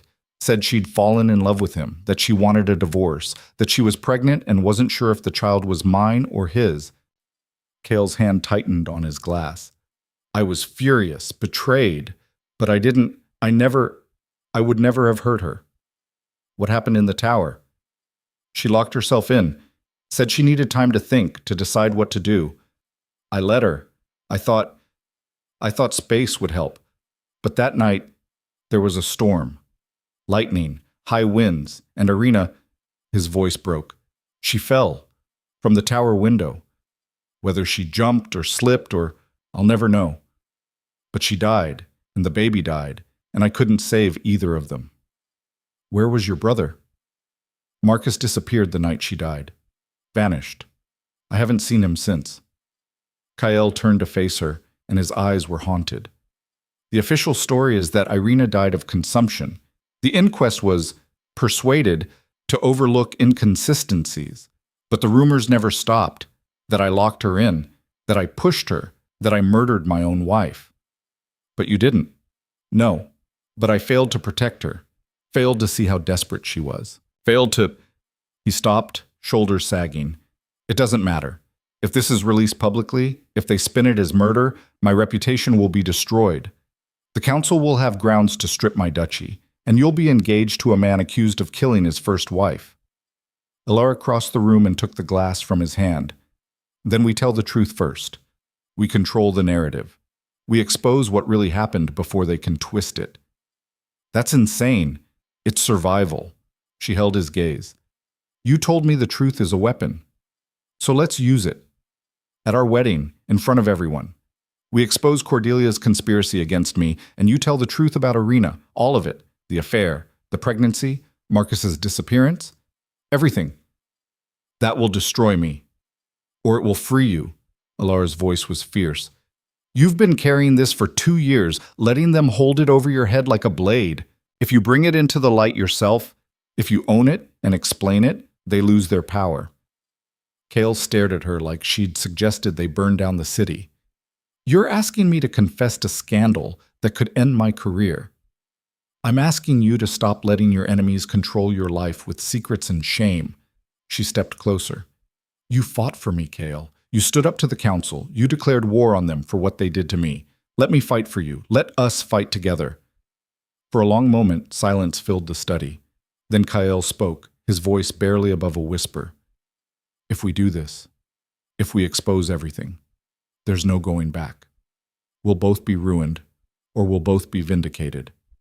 There's no middle ground. I know. Elara's heart hammered, but I'd rather burn fighting than freeze in fear. Something shifted in Kael's expression, something that looked almost like hope. You're either the bravest woman I've ever met, he said quietly, or the most reckless. Can't I be both? The corner of his mouth twitched in what might have been a smile, then his expression sobered. If we're doing this, we need more than courage. We need proof, absolute, undeniable proof that Cordelia framed you and that my brother was involved with Irina's death. How do we get that in? Elara glanced at the clock. Less than 2 weeks before the wedding? We force their hand. Kael's eyes hardened with determination. We make them think they've won. We appear to capitulate, and when they get confident, they make mistakes. What do you mean? Tomorrow morning, I'll send a letter to the Countess of Ashton. I'll say that I've reconsidered the engagement in light of the threats, that I'm willing to discuss terms for a quiet dissolution. His jaw tightened. They'll believe they've broken us. They'll get careless, and that's when we strike. Elara's pulse raced. That's incredibly dangerous. I know. Kael met her eyes. Are you with me? 3 years ago, she'd been destroyed by trusting the wrong people. She'd spent 1,095 days learning to trust no one, to expect betrayal, to survive alone. Now standing in this study with a man she barely knew but who'd already fought harder for her than anyone ever had, she made a choice. I'm with you, Elara said. All the way. The letter went out the next morning, carefully worded to suggest weakness without actually promising anything. By afternoon, the response arrived, an invitation to tea at the Ashton estate, just Kael and the Countess, to discuss the situation privately. It's a trap, Elara said as Kyle prepared to leave. Of course it is. He adjusted his coat, his expression grim. But it's also an opportunity. While I'm keeping the Countess occupied, my men will be searching the Ashton townhouse for evidence. Letters, journals, anything connecting Cordelia to the courier or the original conspiracy. And if they find nothing, then we proceed with the wedding and hope our public confession is enough to sway opinion. He paused at the door. Stay here. Don't go out. Don't answer the door to anyone except Mrs. Thorne. If this goes wrong, it won't. If it does, Kyle continued firmly, there's a carriage waiting in the back courtyard. Driver's name is Stevens. He has instructions to take you to the northern estate if I send word. You'll be safe there. I'm not running. Elara. He turned to face her fully. If they're willing to destroy you once, they'll do it again. If this plan fails, if they realize we're still investigating, they'll escalate. I need to know you're protected. The fear in his eyes was real, raw, human. I'll be careful, Elara promised. Just come back. He left without another word. The hours that followed were agony. Elara paced her chambers, unable to sit, unable to think about anything except what might be happening at the Ashton estate. Was Kyle being poisoned with tea and false sympathy? Were his men being caught in their search? Was the whole plan falling apart while she stood here, useless and afraid? When the knock came at her chamber door, she nearly jumped out of her skin. My lady? Mrs. Thorne's voice. You have a visitor. She's quite insistent. I'm not receiving... It's Lady Cordelia Ashton, and she says she has information about His Grace that you'll want to hear. Elara's blood turned to ice. This was wrong. This was a violation of every precaution KL had put in place, but if Cordelia knew something, if she'd discovered their plan... Elara opened the door. Where is she? The blue sitting room. I can turn her away if you... No. Elara's mind raced. Stay within earshot. If I call for you, come immediately. Mrs. Thorne's expression tightened with worry, but she nodded. Cordelia sat in the blue sitting room like she owned it, perfectly composed in a dress of pale lavender, a small smile playing at her lips. Elara, how kind of you to see me. What do you want, Cordelia? To offer you an escape. Cordelia's smile widened. Kyle is with my mother right now, discussing the dissolution of your engagement. He's agreed to pay you a substantial settlement in exchange for your discretion. You'll be comfortable, if not respected. You'll survive. You're lying. Am I? Cordelia produced a folded paper from her reticule. This is the agreement he's signing as we speak. It's over, Elara. He's chosen his reputation over you, just like Edmund did, just like everyone eventually does. Elara took the paper with shaking hands. The words blurred together, but the signature at the bottom was unmistakably Kyle's handwriting. No, she whispered. He wouldn't. He's a duke. Your damaged goods. Of course he would. Cordelia stood, triumph gleaming in her eyes. I told you I destroyed you once. Did you really think you could come back from that? Did you think his protection meant anything? The paper crumpled in Elara's fist. Rage and betrayal and 3 years of humiliation crashed over her like a wave. You ruined my life, she said quietly. You framed me. You destroyed my reputation, my engagement, everything I had. And for what? Jealousy? Spite? For what was mine. Cordelia's mask slipped, showing the venom underneath. Edmund was supposed to marry me. This life was supposed to be mine. You had everything, beauty, charm, his love, and you didn't even appreciate it. So yes, I took it from you, and I'd do it again. You're confessing. I'm gloating. Cordelia laughed. Who would believe you, the disgraced woman in black, claiming the beloved Lady Cordelia committed fraud? Please, you have no proof, no witnesses, no credibility. You're exactly where you were 3 years ago. Alone. Ruined. Forgotten. Something in Elara snapped. All the fear, all the careful control, all the months of standing silent in corners while people like Cordelia ground her into dust, it shattered. She lunged. Cordelia's eyes widened in shock as Elara grabbed her wrist, twisting the hand that wore the emerald rose ring into view. This ring, Elara said through gritted teeth. You wore it when you hired the courier. You wore it to the market district. You were seen. Cordelia tried to wrench free. Let go of me. We have witnesses. We have evidence. And we're going to expose every lie you've ever told. You have nothing? Cordelia's composure cracked. You're desperate and pathetic, and... The study door opened.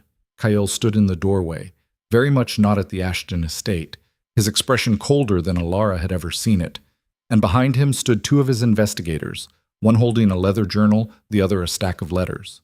Actually, Kyle said quietly, we have everything. Cordelia went white. Your mother kept excellent records, Kyle continued, stepping into the room. Every bribe, every conspiracy, every lie told to protect you, including detailed notes about the letter she helped you craft, the courier she helped you hire, the scandal she helped you orchestrate.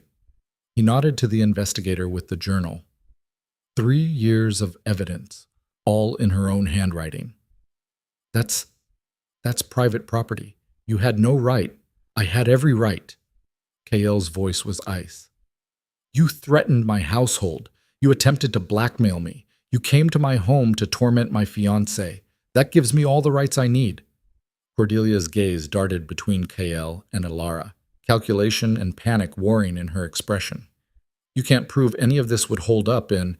I don't need it to hold up in court, Kael interrupted. I need it to hold up in the court of public opinion. And trust me, Lady Cordelia, when I'm done presenting this evidence at my wedding, when every noble family in this empire hears exactly what you did, you'll wish I'd just dragged you before a magistrate. The silence that followed was absolute. Then Cordelia straightened and something dangerous flickered in her eyes. If I go down, she said softly, I'm taking you with me. That letter about your wife? About the locked tower? And the fall? I know the truth about that too, Your Grace. I know about Marcus, about the pregnancy, about the fact that you're the reason she's dead. Kael didn't flinch. Then release it. Tell everyone. Because we're going to tell them first. Cordelia blinked. What? At our wedding, we're going to expose everything. Your conspiracy, my wife's death, every secret, every lie, every ugly truth that's been buried for the sake of reputation and power. His eyes were steel.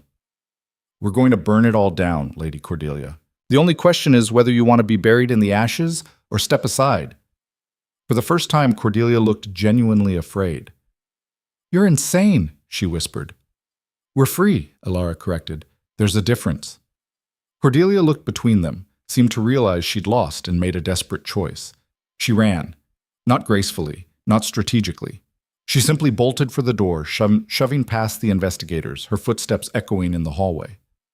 Let her go, Kael said quietly as his men moved to pursue. She's not going anywhere that matters. He was right. Cordelia could run to her mother, to the council, to anyone she wanted. The evidence was already secured. The truth was already uncovered. The war was already won. Elara stood in the center of the sitting room, breathing hard, her hands still shaking with adrenaline. Kyle crossed to her, his expression softening as he took in her disheveled state. Are you all right? She came here to gloat, Elara said numbly, to tell me you'd abandoned me. She lied. The letter to her mother was bait. I was never at their estate. I was here, in the study, waiting for them to take it. He held up the journal. And while the Countess was busy writing her response, my men searched her private office. The agreement with your signature. A forgery, not even a good one. Kael's jaw tightened. She wanted to break you before the wedding, make you think you were alone again, make you run. I didn't run. No. Something that might have been pride flickered in his eyes. You fought. You got her to confess. I heard every word. Elara's knees went weak. She sank into the nearest chair, the enormity of what had just happened crashing over her. They had evidence. They had Cordelia's confession. They had everything they needed to destroy the woman who'd destroyed her. But they also had a choice to make, one that would define everything that came after. Are we really doing this? Elara asked quietly. Exposing everything at the wedding? Burning it all down? Kael knelt in front of her chair, meeting her eyes at the same level. Only if you want to. This is your vindication, Elara, your truth. If you'd rather I handle it quietly, make Cordelia disappear into obscurity without the spectacle. No, Elara's voice was firm. She destroyed me publicly. She made me stand in corners for 3 years while everyone watched. If we're ending this, we end it the same way it started, in front of everyone, with the truth. Kale studied her face for a long moment. Then he nodded. Then we finish this together, he said quietly, at the altar, in front of the entire empire. We tell them everything and we dare them to look away. What if they turn on us? Then we face it together. His hand found hers, warm and solid and certain. I'm done hiding, Elara. Done letting fear dictate my choices. If we're going to build something real from this arrangement, if we're going to make this marriage mean something, it has to start with truth. Elara looked down at their joined hands, at the man who'd chosen to fight for her when no one else would, who'd offered her revenge and freedom and partnership, all wrapped in a contract that was starting to feel like something far more dangerous, something like hope. 11 days, she whispered. We have 11 days until the wedding. Then we'd better make them count, Kael said. And in the shadows beyond the study door, unnoticed by either of them, a figure slipped away into the darkness. Someone who'd heard everything and was already calculating how to use it. The game wasn't over yet. The figure in the shadows was Marcus Draven. He'd been watching the house for 3 days, waiting for the right moment, the right opportunity to slip inside undetected. 2 years of exile had taught him patience, taught him how to move like smoke through a world that thought him dead or disappeared. 2 years of nursing rage and grief and a twisted sense of justice that told him his brother deserved to suffer. Now, standing in the servants' corridor listening to Kael plan his public confession, Marcus smiled in the darkness. This was better than he'd hoped for. He slipped back out the way he'd come, through the kitchen entrance the undermaid left unlocked for her sweetheart, and disappeared into the pre-dawn streets. By the time the sun rose, he was already composing the letter that would destroy everything Kael and Elara had just built. But he would wait. Let them feel safe. Let them think they'd won. Then, at the wedding, when they stood before everyone preparing to expose Cordelia's crimes, that's when Marcus would reveal the rest of the truth that would destroy them both. The next 11 days passed in a whirlwind of preparation and tension. Kael's investigators worked around the clock, building an airtight case against Cordelia. The Countess's journal was damning, page after page of conspiracy, bribery, manipulation. They found payments to the courier, letters discussing how to craft the scandal, even notes about finding a way to make the affair story believable enough that Edmund would break the engagement without demanding proof. It was meticulous, calculated, evil. They treated it like a military campaign, one of Kael's men reported, spreading documents across the war room table. Every move planned, every contingency accounted for. They even had backup scandals prepared in case the first one didn't stick. Elara stared at the evidence, feeling sick. All of this because she wanted my fiancé? All of this because she wanted your life, Kael corrected grimly. Cordelia saw what you had. Love, respect, a future, and decided it should be hers instead. The Countess enabled her because she believed her daughter deserved whatever she wanted, consequences be damned. What happens to them after we expose this? Social exile at minimum, criminal charges if we can prove the bribery extended to public officials. Kael's expression was stone. They'll spend the rest of their lives as outcasts, experiencing exactly what they forced you to endure. The thought should have brought satisfaction. Instead, Elara felt only a hollow ache where vengeance was supposed to live. I thought I'd feel different, she admitted quietly. When we finally had proof, when we could destroy them the way they destroyed me. But it just feels empty. Kael looked at her sharply. Are you having second thoughts? No, they deserve to face consequences. But revenge doesn't fix what was taken from me. It doesn't give me back those 3 years. She met his eyes. What I want now isn't their destruction. It's my freedom, my name, my life back. Something shifted in Kael's expression, understanding, maybe, or respect. Then that's what we'll take, he said quietly. At the wedding, we don't just expose them. We reclaim everything they stole. Your reputation, your voice, your right to exist in this world without shame. And what about you? What do you reclaim? The question hung between them. Kale was silent for a long moment, his gaze distant. My humanity, he said finally. For 2 years, I've let guilt and grief turn me into a weapon, let them whisper about murder and locked towers because I thought I deserved the punishment.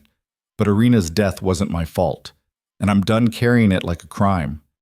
Even if telling the truth about Marcus makes you look weak, makes people question your judgment, I'd rather be questioned than feared. His jaw tightened.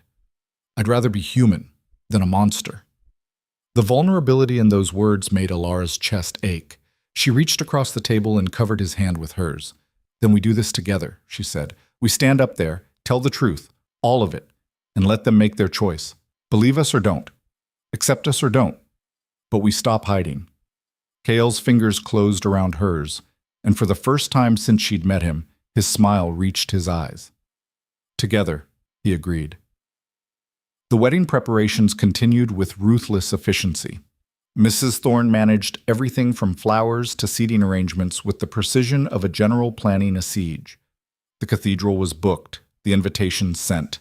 The guest list read like a directory of everyone who mattered in the empire: nobility, clergy, military commanders, even foreign dignitaries. Everyone who'd watched Elara fall would now watch her rise, or watch her burn completely. The Duchess of Pemberton has declined her invitation, Mrs. Thorne reported one morning over breakfast, as have 3 other members of the Council of Matrons. Let them, Kale said dismissively. We don't need their approval. The Countess of Ashton, however, has accepted. That made both of them look up. She's accepted? Elara repeated slowly. After we essentially accused her daughter of fraud? She sent a very pointed reply. Mrs. Thorne consulted her notes.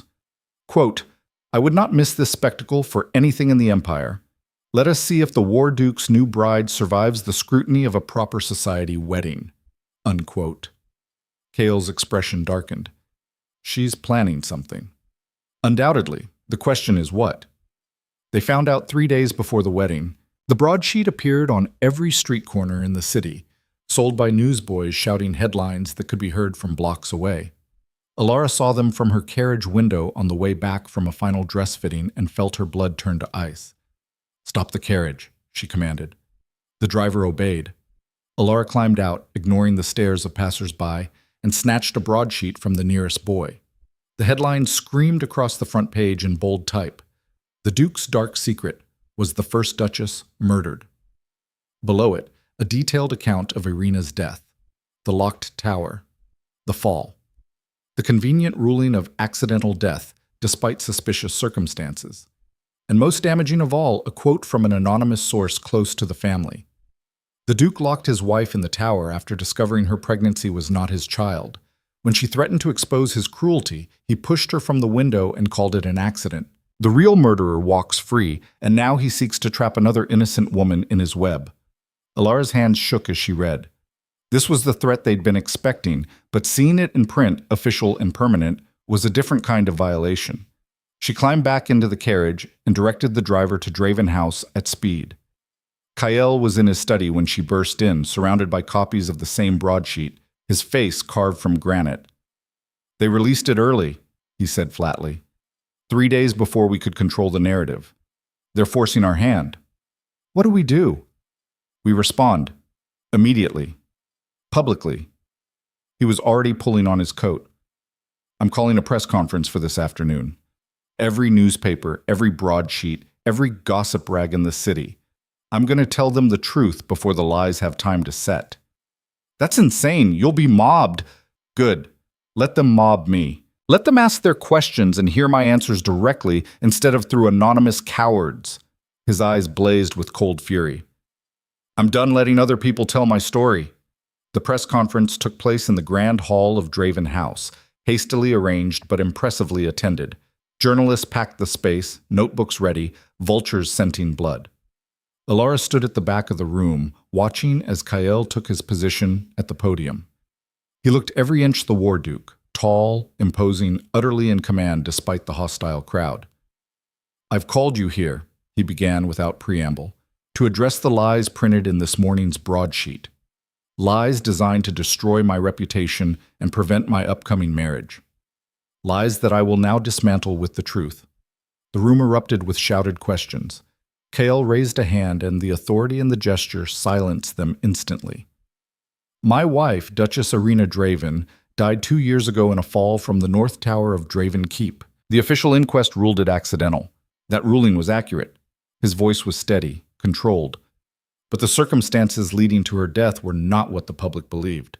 And it's time you knew the full truth. He proceeded to tell them everything.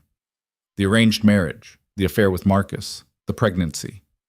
Irina's decision to lock herself in the tower to think, the storm, the fall. I did not lock her in, Kael said clearly. She locked herself in. I did not push her. She fell during a storm while I was 3 floors below in the study, and I did not cover up a murder. I grieved the loss of my wife and the child she carried, whoever the father was. A journalist near the front stood. Your Grace, if this is true, where is your brother now?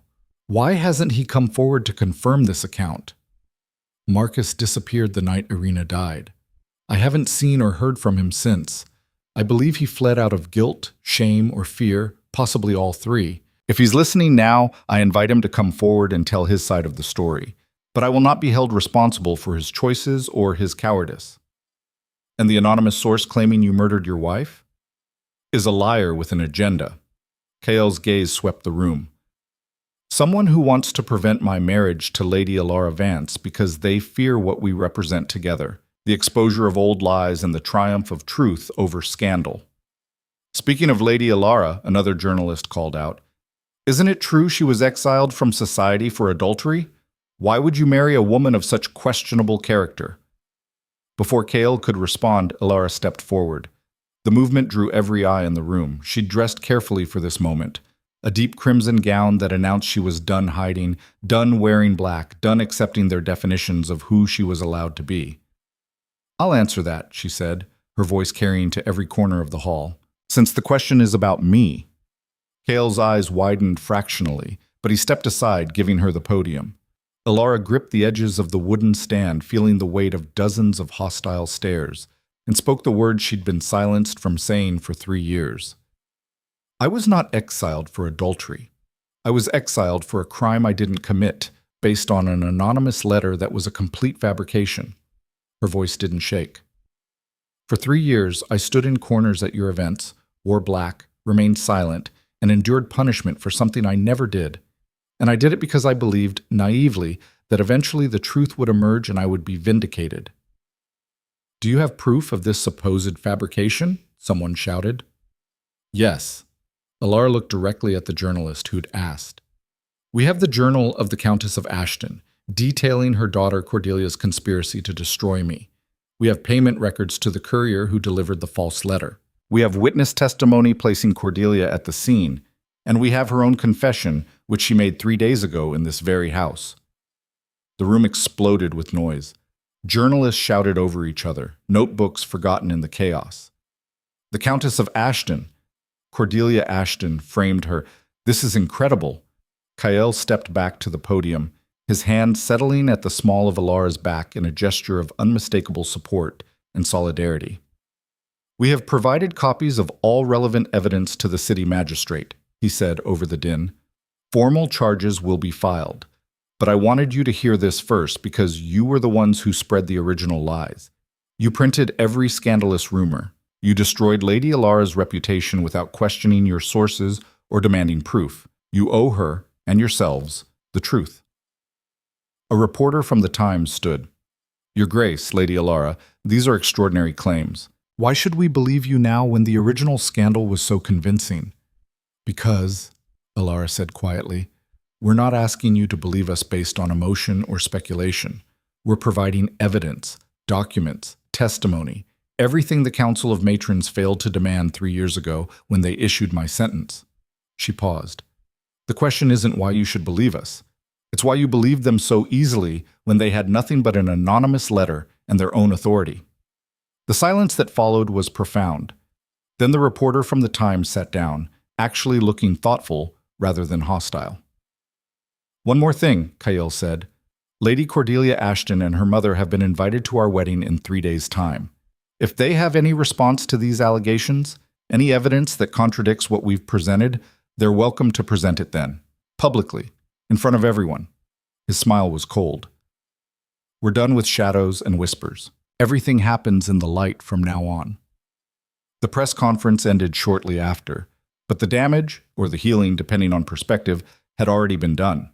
By evening, every newspaper in the city was running the story. Some supportive, some skeptical, all of them forced to acknowledge that the narrative they'd accepted for 3 years might have been built on lies. Public opinion, that fickle beast, began to shift. The magistrate has formally opened an investigation into the Ashton family, one of Kael's solicitors reported that night. Based on the evidence we provided, they're treating it as fraud, conspiracy, and defamation. Both Cordelia and the Countess have been summoned for questioning.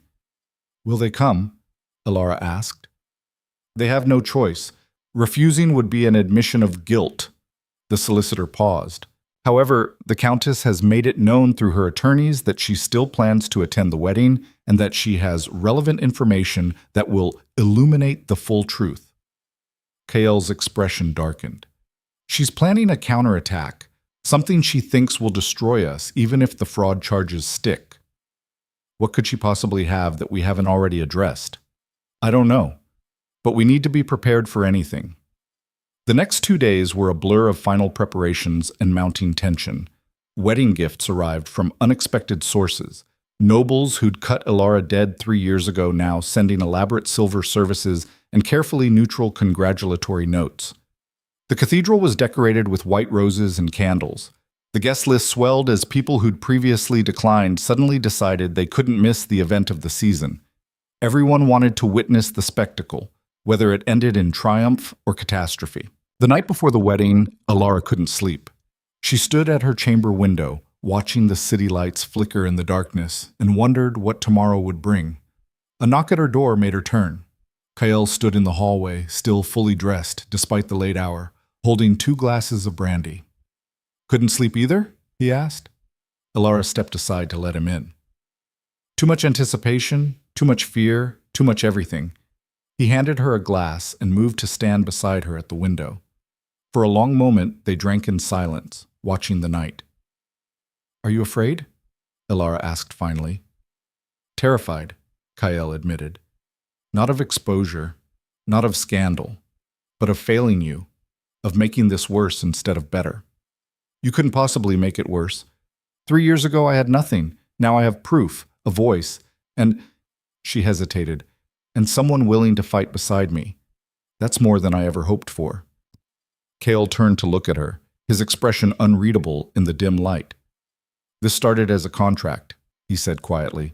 A business arrangement. 1 year, mutual benefit, nothing more. I remember. But somewhere between the rose garden and now, it became something else, something I didn't plan for. He set down his glass. I respect you, Elara. Your strength, your courage, your refusal to stay broken. And He stopped, seeming to struggle with words. I care what happens to you more than I should for a contract marriage. Elara's heart hammered. Kael, I'm not asking for anything, he said quickly. I'm just telling you the truth. Because tomorrow, we're going to stand in that cathedral and make vows that were supposed to be strategic, and I need you to know that for me, they've become real. You've become real. He met her eyes. Whatever happens tomorrow, whatever the Countess throws at us, whatever scandal erupts, I'm not walking away. This isn't just about politics or revenge anymore. It's about you, about us, about building something worth fighting for. The vulnerability in his voice, in his eyes, in every line of his body, broke something open in Elara's chest. She set down her own glass, stepped forward, and kissed him. It wasn't planned, wasn't strategic. It was pure impulse, pure emotion, pure need to close the distance between contract and reality. Kael froze for a heartbeat. Then his arms came around her, pulling her close, and he kissed her back with an intensity that stole her breath. When they finally broke apart, both breathing hard, Elara rested her forehead against his. This is real for me too, she whispered. I didn't plan for it either, but you've given me back my life, Kael, my voice, my strength, and somewhere in all of that, you gave me something I thought I'd never have again. What? Hope. She pulled back enough to see his face. Whatever happens tomorrow, we face it together. Not as a duke and his contract bride, but as partners, as people who've chosen each other. Cale's smile was small and genuine and absolutely devastating. Together, he agreed. He left shortly after, propriety demanding they spend the night before the wedding apart. But Elara felt his absence like a physical thing, and when she finally slept, she dreamed not of corners and black dresses, but of white roses and second chances. The morning of the wedding dawned clear and bright. Draven Cathedral stood at the heart of the city, its spires reaching toward heaven, its doors open to receive the flood of guests arriving in carriages and on foot. By 10 o'clock, every pew was packed, every standing space claimed, every eye focused on the altar where Kael stood waiting, flanked by his groomsmen and the priest. In the bride's chamber, Elara stared at herself in the mirror and barely recognized the woman looking back. The wedding dress fit perfectly, white silk that caught the light, lace that looked like frozen snowflakes, a train that would flow behind her like a river. Her hair was arranged in soft curls, woven through with white roses. She looked like a bride from a fairy tale. She looked like she was about to reclaim her life. "Are you ready, my lady?" Mrs. Thorne asked gently. Elara took a deep breath. Beyond the chamber door, she could hear the organ beginning to play, could imagine the hundreds of faces turning to watch her entrance. Some would be supportive, some hostile, some merely curious to see if she'd actually go through with it. But they would all see her, really see her, not as a ghost or a scandal, but as a woman making a choice. "I'm ready," Elara said. The cathedral doors opened, and she stepped into the light. The walk down the aisle felt like walking through fire and emerging on the other side. Every face she passed held judgment, curiosity, assessment. She saw former friends who'd abandoned her, nobles who'd spread rumors, the few who'd shown kindness during her exile. And there, 3 rows from the front, sat the Countess of Ashton in her finest black silk, her expression carved from ice, her eyes promising war. Cordelia wasn't with her, neither was anyone else from the Ashton family. Elara kept walking. At the altar, Kael waited, and when their eyes met, everything else fell away. The crowd, the judgment, the fear. All of it dissolved, leaving only the 2 of them and the choice they were making. The priest began the ceremony with traditional words about union and covenant. Elara heard them as if from a great distance, her focus entirely on Kael's face, on the steady strength in his eyes. Then the priest reached the point in the ceremony where objections were invited, and the cathedral went silent with anticipation. "If any person here has cause why these 2 should not be joined," the priest intoned, "speak now or—" "I do." The voice came from the back of the cathedral. Every head turned. A man stood in the doorway, backlit by morning sun, his features shadowed but his posture achingly familiar. Kael went rigid. Marcus Draven walked down the aisle like a condemned man approaching the gallows, and with each step, Elara saw the resemblance to Kael. Same height, similar build, but where Kael was ice and control, Marcus was barely restrained chaos. He stopped 10 feet from the altar, and when he spoke, his voice carried to every corner of the cathedral. "I have information," he said hoarsely, "that calls into question the character of both parties in this marriage. Information that must be heard before these vows are made." The crowd erupted. The priest called for order. Kael stood frozen, staring at his brother like he was seeing a ghost. Then Marcus looked directly at Elara, and his eyes held something that made her blood run cold. Recognition and guilt. "I'm the one who gave Cordelia the information for that letter," Marcus said into the sudden silence. "I told her about the Duke of Moreland's private habits, about his secret meetings, about details that would make the affair story believable." He swallowed hard. "I helped her destroy you, Lady Elara, and I did it because my brother asked me to." The world tilted. Elara turned to Kael, saw the color drain from his face, saw denial and horror, and something that looked terrifyingly like truth dawn in his eyes. "That's a lie," Kael said, but his voice lacked conviction. "Is it?" Marcus's smile was bitter. "Tell her, brother. Tell her about the conversation we had 3 years ago, about how you needed the Hartley engagement broken because you'd already promised Father you'd marry Irina instead. About how you couldn't afford another scandal, After what happened with, "Shut up." Kyle's voice was deadly quiet. "Tell her how you used me, how you manipulated Cordelia's jealousy into a weapon, how you destroyed an innocent woman to secure your own political marriage." Marcus's voice broke. "Tell her the truth, Kale. Tell her you're the monster everyone whispers about." Elara couldn't breathe, couldn't think, couldn't process what she was hearing. This couldn't be real. This couldn't be true. But Kyle wasn't denying it. He was standing there, silent, his expression shattered, and his silence was confession enough. The cathedral erupted into chaos, shouting, accusations, the Countess of Ashton rising to her feet with triumph blazing in her eyes, and Elara, standing at the altar in her white dress, feeling the world she'd just fought to reclaim crumble into ash around her for the second time in her life. The silence that followed Marcus's accusation was absolute, the kind of silence that precedes an avalanche. Then Elara laughed.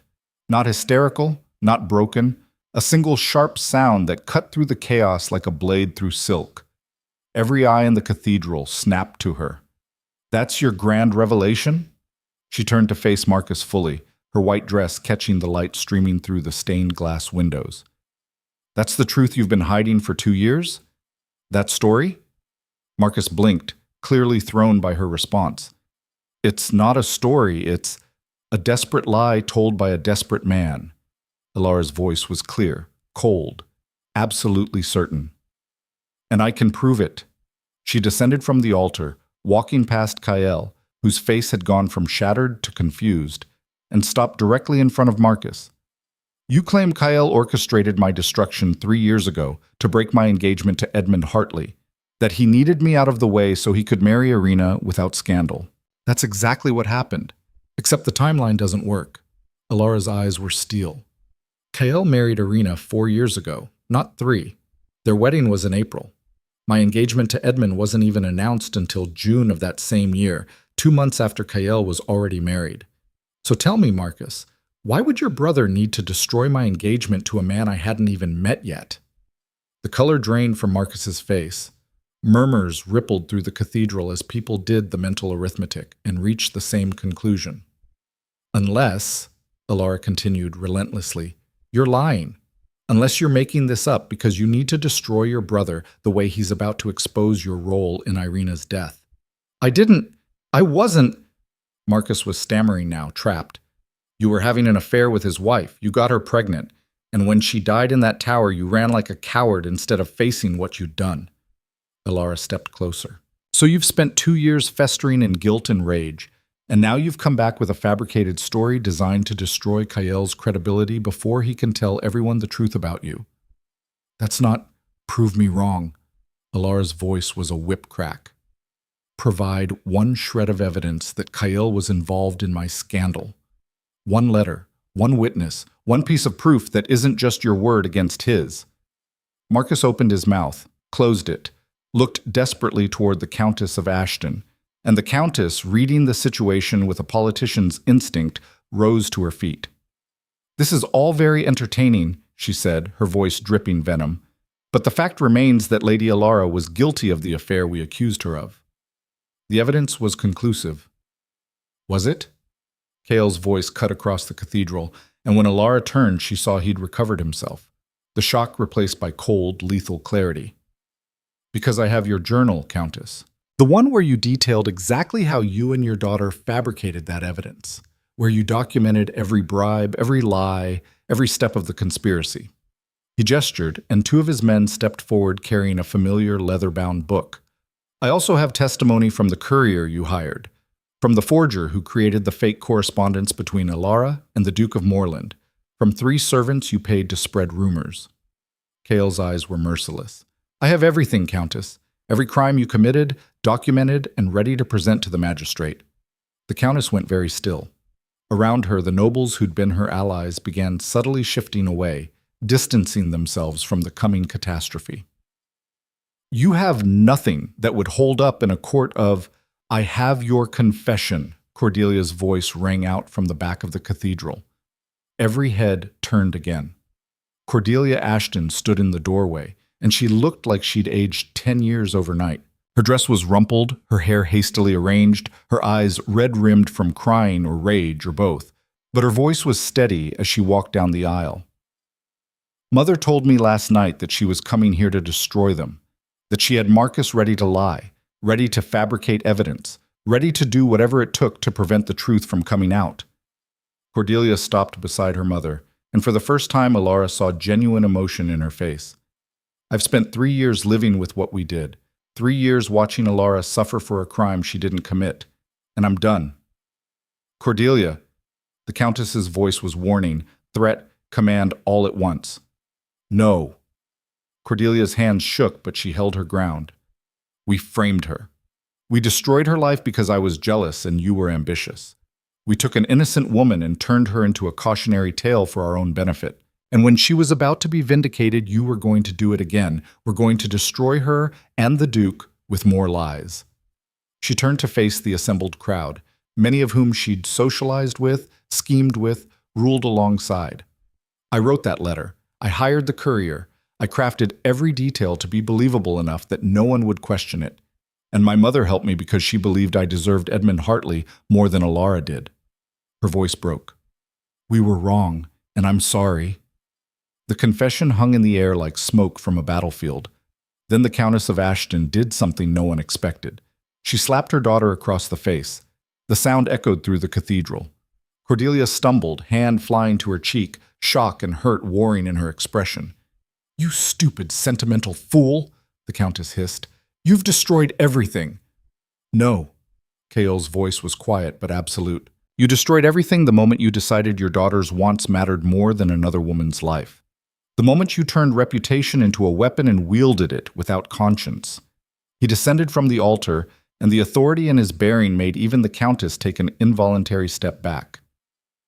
I'm not going to have you arrested, Kael continued. I'm not going to drag you before magistrates or demand criminal charges. Do you know why? The Countess said nothing, her face a mask of barely controlled fury. Because the punishment you've earned is worse than anything the law could impose. Kael gestured to the assembled nobles, to the journalists scribbling frantically in the back pews, to the hundreds of witnesses packed into the cathedral. Everyone here now knows what you did, what you are, and they'll never forget it. He turned to address the entire congregation. For 3 years, the Council of Matrons held absolute power over society's judgments. They could exile with a word, destroy with a decree, and no one questioned their authority because everyone feared becoming their next target. His voice was steel. Today, that ends. Today, you all witnessed how easily they lied, how willingly they destroyed an innocent woman to serve their own agenda, and now you have to ask yourselves, if they did it to Lady Elara, who else have they done it to? How many other exiles were unjust? How many other scandals were fabricated? The murmurs that rippled through the cathedral were uncomfortable, questioning, angry. The Council of Matrons derives its power from your belief in their infallibility, Kael continued.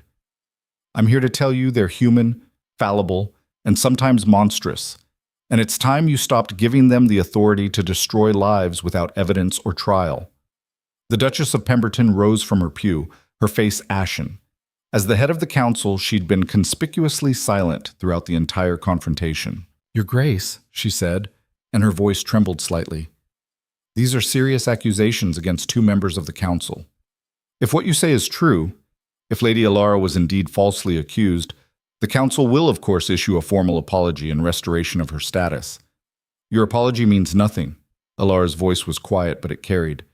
For 3 years I begged you to investigate, to question the evidence, to give me a chance to defend myself, and you refused. You sentenced me to social death because it was easier than admitting you might have been wrong.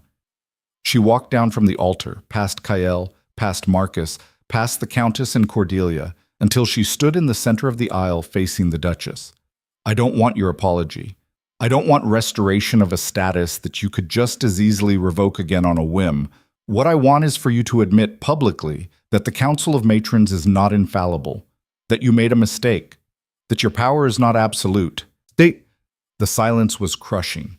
The Duchess of Pemberton looked at Elara, at Kael, at the hundreds of witnesses watching this confrontation. Elara could see the calculation in her eyes, weighing pride against survival, authority against exposure. Finally, the Duchess spoke. The Council of Matrons erred in the case of Lady Elara Vance. We issued judgment based on insufficient evidence and refused to hear testimony that might have exonerated her. For this, we offer our formal apology and acknowledgement that our decree was unjust. It wasn't everything, it wasn't enough, but it was the first crack in a wall that had seemed unbreakable. Furthermore, the Duchess continued, clearly forcing the words out, the Council will undergo reforms. Future decrees of social exile will require corroborating evidence beyond anonymous accusations. Subjects will be allowed to present defense testimony, and all current exiles will be reviewed for possible injustice. The murmurs this time were shocked, almost approving. Elara turned away from the Duchess without acknowledging the apology, walked back to the altar, and faced Kael. Now, she said quietly, I'd like to address the other accusation, the one your brother made. Kael's expression was carefully neutral, but she saw the tension in his shoulders, the fear in his eyes that she might actually believe Marcus's lies. Marcus claims you orchestrated my destruction, Elara said, loud enough for everyone to hear. That you manipulated events to break my engagement so you could secure your own marriage without scandal. That you're the true monster everyone whispers about. She stepped closer, until they were nearly touching, until she could see every line of exhaustion and hope and terror in his face. I don't believe him, she said simply. Not because I'm naive or desperate or blinded by affection, but because I've seen who you are, Kael. I've watched you fight for truth when lies would have been easier. I've seen you expose your own pain to protect someone else's vindication. And I've learned that monsters don't do that. She turned to face Marcus. You, on the other hand, ran when your brother's wife died. You abandoned him to face scandal and suspicion alone. And now you're here, making accusations without evidence, hoping that mud thrown in enough volume will stick. Her voice hardened. You're not protecting truth. You're protecting yourself from the consequences of your own cowardice. Marcus's face crumpled. For a moment, he looked like he might cry or attack or simply collapse. Then he did something unexpected. He knelt. Right there, in the center of the cathedral, in front of hundreds of witnesses, Marcus Draven dropped to his knees and bowed his head. You're right, he said hoarsely. Everything you said is right. I was a coward. I ran. And I've spent 2 years trying to convince myself that Kael was the villain, so I didn't have to face what I'd done. He looked up at his brother, tears streaming down his face. I loved Irina. And when she died, when I couldn't save her, I blamed you because it was easier than blaming myself. Kael stood absolutely still, his expression unreadable. I don't have evidence that you orchestrated Lady Elara's exile, Marcus continued. I made that up this morning because the Countess promised me money and protection if I helped her destroy your wedding. I was desperate and broke, and still so angry at you that I didn't care if it was true. His voice broke. I'm sorry, Kael. I'm so sorry for all of it. The confession was raw, devastating, real. Kael stared at his brother for a long moment. Then he spoke, and his voice was quieter than Elara had ever heard it. You didn't kill Irina. The fall killed her. The storm killed her. Bad timing and worse luck killed her. He paused. But you destroyed what was left of my life afterward by disappearing, by letting me face the accusations alone, by choosing your guilt over my grief. I know. I don't know if I can forgive you for that. Kael's hands clenched into fists. But I won't destroy you for it either. We've both lost enough. He gestured to his guards. Escort Marcus to the northern estate. Give him shelter, food, and time to figure out what he wants his life to be. But keep him away from the city until the scandal dies down. Marcus nodded numbly, allowing himself to be led away. As he passed Elara, he stopped. Thank you, he whispered, for seeing through my lies, for protecting him when I couldn't. Then he was gone, and the cathedral fell into a silence broken only by the rustle of fabric and uncomfortable coughs. Elara turned to the Countess of Ashton, who stood rigid with fury and defeat. You have a choice, Elara said quietly. You can leave the city voluntarily, take your daughter somewhere she can rebuild her life away from this scandal, and live out your days in obscurity, or Kael can file formal charges, drag you through courts and magistrates, and ensure that every detail of your conspiracy is public record. The Countess's eyes blazed with hatred. You self-righteous little... Choose, Kael interrupted. Now! For a long moment, the Countess stood frozen. Then she turned on her heel and walked toward the cathedral doors, her spine rigid, her head high despite everything. Cordelia hesitated, looking between her mother and Elara. "I'm sorry," she said quietly. "I know it doesn't fix anything, but I am sorry for what I took from you."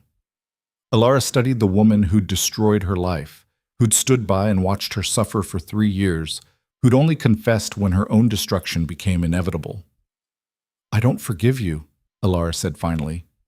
"But I won't make you my life's mission either. Go rebuild yourself into someone better than who you were. That's punishment enough." Cordelia nodded once, eyes bright with unshed tears, and hurried after her mother. The cathedral was silent as the two women disappeared into the sunlight beyond the doors. Then the Duchess of Pemberton cleared her throat.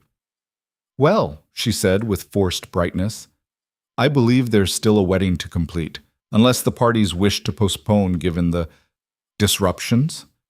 Elara turned to Kael. He stood at the altar, somehow still composed despite everything that had just happened, his eyes locked on hers with an intensity that made her breath catch. "Do you still want this?" he asked quietly.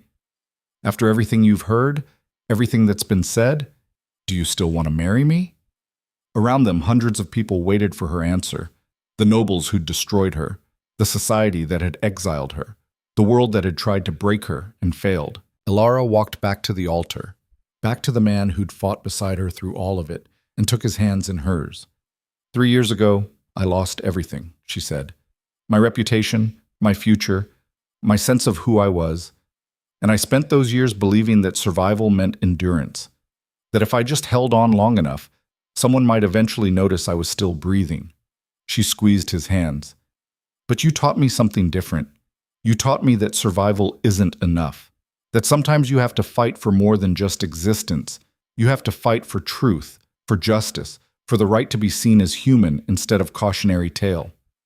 Her voice strengthened. You gave me back my voice, Kael. And yes, I still want to marry you, not because I need your protection or your name, but because I choose you, because we've built something real in the middle of all this chaos, and I want to see what it becomes. Kael's expression transformed, from fear to hope to something that looked almost like joy. Then I choose you too, he said quietly, not as a contract, not as strategy, but as my partner, my equal, the woman who refused to stay broken and taught me I didn't have to either. The priest, who'd been standing frozen throughout the entire confrontation, seemed to remember his role. Well then, he said, slightly shakily, shall we continue? The ceremony resumed. The vows were spoken, not the traditional words about obedience and duty, but promises they'd written themselves about truth, partnership, and choosing each other daily despite the chaos. When the priest finally pronounced them married, when Kael kissed her in front of everyone who'd watched her fall and rise again, the applause that erupted was genuine. Not everyone clapped. Some nobles sat in stony silence, unwilling to celebrate what they still saw as scandal. Some left before the ceremony even concluded, making their disapproval clear. But enough people stayed. Enough people applauded. Enough people witnessed the moment when the woman in black became the Duchess of Draven and reclaimed her place in a world that had tried to erase her.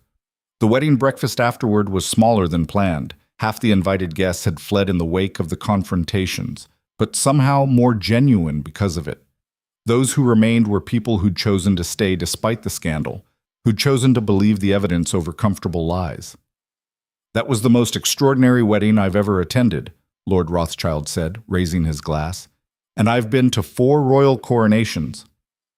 Extraordinary is one word for it, Kael replied dryly. Catastrophic might be another. Transformative, Elara corrected, and both men looked at her.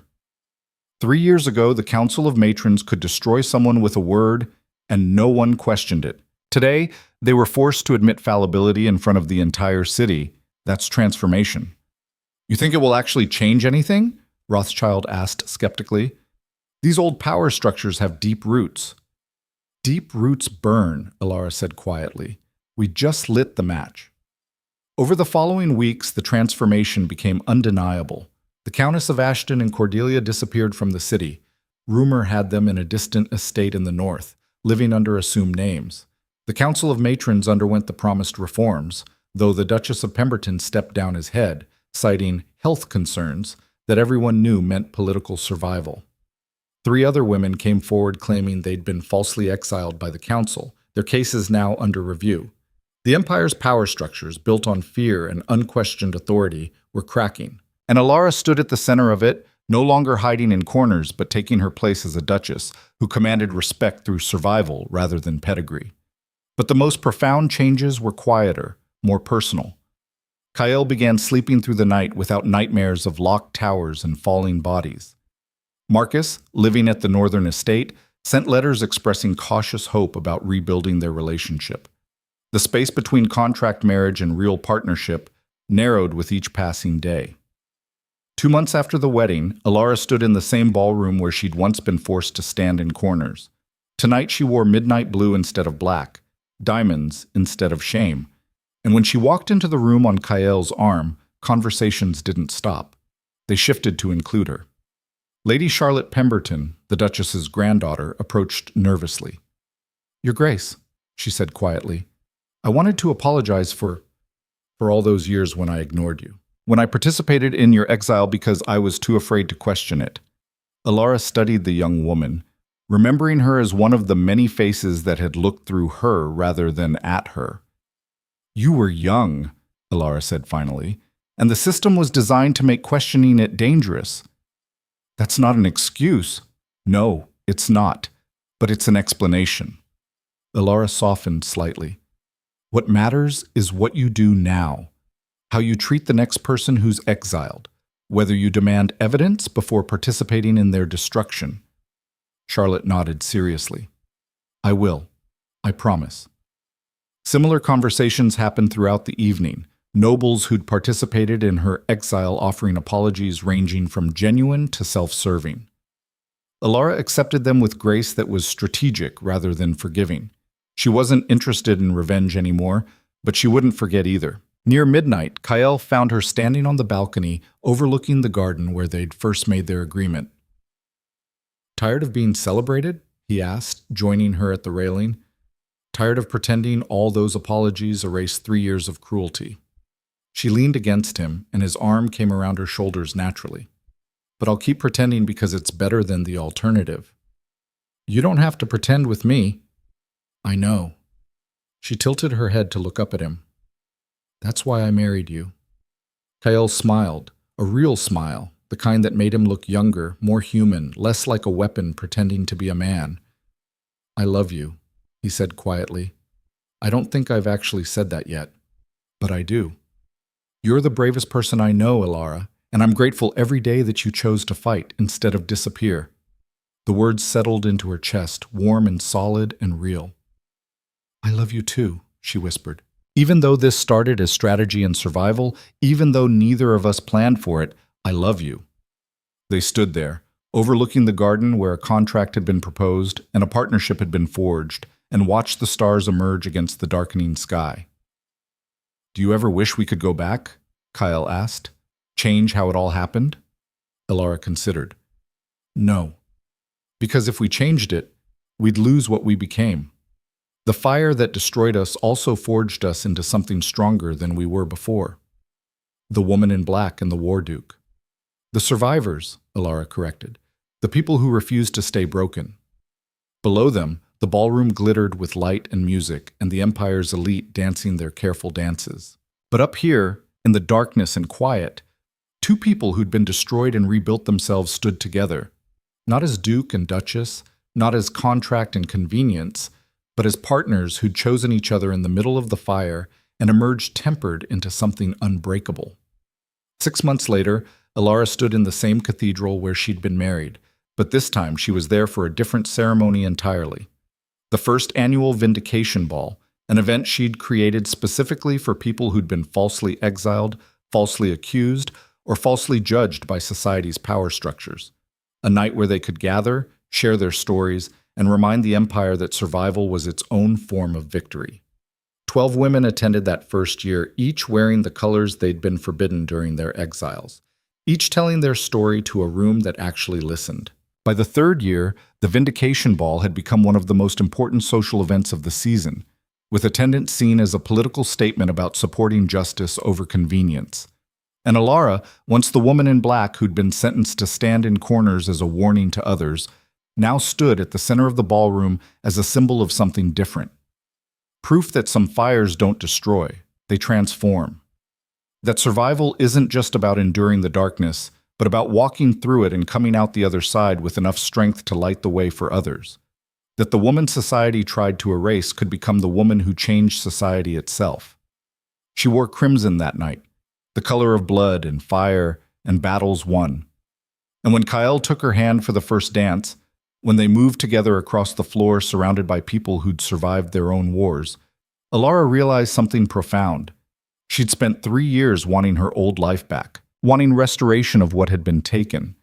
But what she'd built instead was better, not because it was easier or prettier or less painful, but because it was hers, earned, fought for, chosen, and no one could ever take that away. "What are you thinking?" Kyle asked as they danced. Elara smiled, and it was fierce and genuine and absolutely free. "I'm thinking that I used to be afraid of being seen, of drawing attention, of existing in spaces that told me I didn't belong." She met his eyes. "But now I know the truth." "What truth?" "That I was always supposed to be here, that every corner I stood in, every humiliation I endured, every moment I survived when it would have been easier to disappear, all of it was preparing me for this, for becoming someone who refuses to accept the world as it is and demands it be better." The woman in black becomes the woman who changes everything. "No," Elara corrected gently. "The woman in black was always the woman who would change everything. The world just needed to be willing to see it." The music swelled. The dance continued. And across the ballroom, women who'd been told they were shameful, damaged, lesser, watched the Duchess of Draven and remembered that survival could be the beginning of something rather than just the ending of everything else. Years later, when historians wrote about the fall of the Council of Matrons' absolute power, when they documented the reforms that changed how society treated scandal and exile, they would point to that wedding in Draven Cathedral as the turning point. But Elara knew the truth. The turning point wasn't the wedding. It was the moment she'd decided to stop enduring and start fighting. The moment she'd reached out and taken Kael's hand in that moonlit garden and chosen hope over safety. The moment she'd realized that the fire that was supposed to destroy her had instead forged her into something unbreakable. And standing in her grand estate, years later, surrounded by portraits and memories and a life she'd built from ashes, Elara Vance Draven looked at her reflection and saw not the ghost she'd been forced to become, but the warrior she'd chosen to be. The woman in black had burned away. What remained was power, choice, and a future she'd claimed for herself.